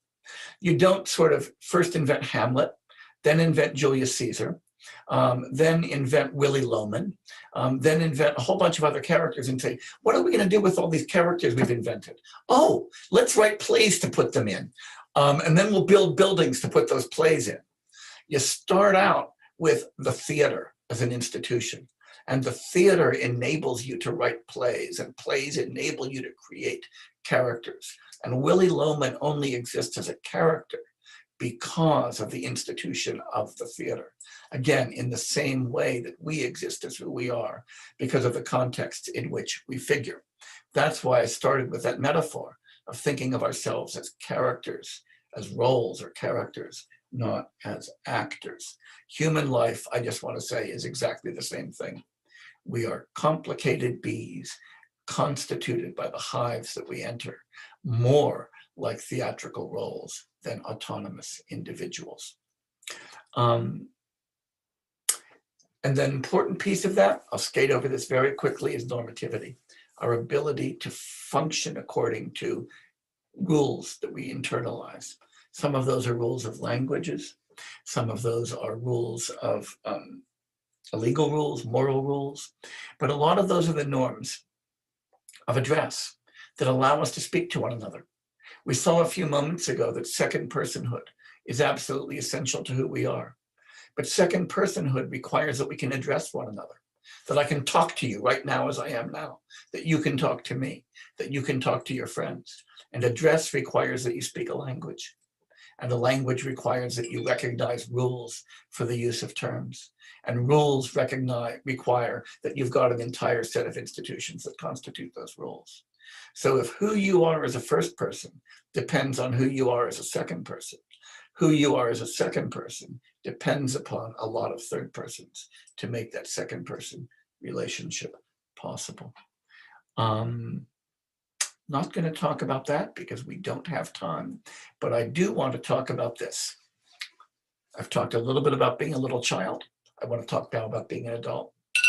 Second persons might be important to us in being children, but when we think about ourselves as adults, when we talk to each other as we are now, when we address, when we understand each other, we're engaged in interpretation. Hermeneutics just means the practice of interpretation. So when I think right now that people are kind of listening to what I'm doing, I'm interpreting their behavior. But our own subjectivity is hermeneutical as well. When I say right now, I believe that our subjectivity is hermeneutical, I'm not reading a sentence written in my head that says our subjectivity is hermeneutical. I'm interpreting my own behavior. I'm interpreting my own thinking process in terms of language. And I can't do that without language. And that means I can't know who I am without being a member of a linguistic community. And that means even my own first person access is totally bound up with third person access and totally bound up with second person access. So again, when somebody tells you, oh, the really important thing about contemplative practice is that it gives you a first person perspective on your inner life, I want to say no. It's giving you a first person perspective modulated by a second person perspective with your meditation teacher, modulated by a third person perspective with the languages that you speak and the background that you have. And all of those are interdependent. You don't shed the third person when you look inside. You don't shed the second person when you look inside. Those are always present. Part of being a person is being in a matrix of other persons. That is where you become persons through meaning. And meaning isn't something that any of us can constitute individually. It requires a community and a collective. It requires a hive for us bees. The way that I put that is that the we is prior to the I. We are in, and that's true with a baby and mom for sure, but it's true for all of us.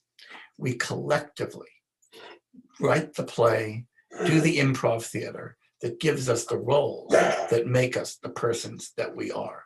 We can't become I without participating in these institutions like theater that make us possible. Just as you don't first invent Ophelia, then you invent Clytemnestra, then you invent Willy Loman, and then say, now what can we do with all of these characters? We don't invent ourselves and then construct our collectives. We begin with collectives that make us who we are. That's what it is to be a person and not to be a self. I was going to talk about other minds, but I'm not going to now, but I am going to talk about this. Why should we care about all of this? This is the last thing I want to say. Why is what I've been talking about for the last 4 weeks important? If we were selves, if we were autonomous individual beings, other people simply wouldn't matter, except as parts of our environment, tools that we could use. We know people who treat other people like that, but we don't treat other people like that. Other people aren't tools. They're part of who we are. And other people matter because we're not selves. They matter because we're persons. If other people didn't matter, we wouldn't matter either. That is, here's the deep incoherence. If you don't care about others, then there's no reason for you to care about yourself, because you don't make a damn bit of difference. You're just one organism in a vast world, unrelated to anything else. Who the hell cares about you? What makes you important is that you are important to others. And what makes others important is that you care about them and they care about others. It's the interrelations that make sense. So what gives our life meaning? What's the meaning of our lives? Well, it's not our existence as biological organisms. That's just totally uninteresting. What makes us important is that we're persons. Just as what makes Benedict Cumberbatch interesting isn't that he's some British guy, so he plays all these great roles on stage. What makes us important is our reality as persons, and that requires other persons to play against, second persons, others, collectives that make our meaning possible. And that requires the community of other persons. The only way we can even think of ourselves as worthy of any consideration, the only way we can think of our lives as meaningful at all, is to think of ourselves as members of a community of meaningful beings. And that means that what makes your life valuable is the value of the life of everybody around you. What makes their life valuable is the value of the lives around them. And it's only interbeing that makes being make any difference at all. So, how do you get over yourself? The first thing to see is there is no snake in the wall. There is no self. You've got to figure out what that self is and reason your way out of it. That illusion isn't simply irrational, as we've seen. It's morally problematic, and it makes your life appear worthless, meaningless, of no account at all. And the irony is that people think, well, if I weren't a self, if there weren't some deep core to me, my life would be meaningless. And what I think we learn from this investigation is, if you were a self, if there was that independent core, your life would be meaningless, because meaning only comes from interrelation. The self-illusion is the illusion to eliminate. It only gets in the way. It doesn't make us more than we really are. It doesn't make us better. The illusion stops us from becoming who we could be. It blocks us from friendship, from maitri. It blocks us from caring about others, from karuna. It blocks us from rejoicing in the happiness of others, which is where all of your happiness comes from anyway. I mean, how much happiness can you give yourself? It's really only other people who can make you happy. So it blocks mudita. And it blocks our ability to treat others with the kind of respect that is reflected in upeksha. So the self just gets in the way, not only of self-understanding, but of any real happiness and any real meaning in our lives. And being a person's pretty cool, right? That's the other thing I want to say. It's not like the bad news is you're not a self. Oh my God, we're not what we wanted to be. You're better than a self. Being a person is so much better. It makes morality possible. It makes meaning possible. It makes sense of your life. So, hey, getting over yourself is a good thing because it turns you into a person. And it doesn't undermine your reality at all, because the only kind of reality there is the conventional reality that persons have, not the ultimate reality that you thought that a self could have. And the bottom line for me is, if what you care about is your life mattering, remember that you only matter if others do. If others don't matter to you, then you don't matter to yourself. And if your goal is to lead a life where your own existence matters, then pay attention to others. That's what it is to be a person and not a self. And I close with one word from my dear late friend, Sandy Huntington, to whom I dedicate this book. Sandy said once to me, the finer the hair, the more important it is to split it. And if you think that in distinguishing a self from a person, we're just splitting a hair, I want to agree with you. And if you think it's such a fine hair that there's almost no difference, I'll agree with you. But I also agree with Sandy that if that hair is fine, it's more important to split it.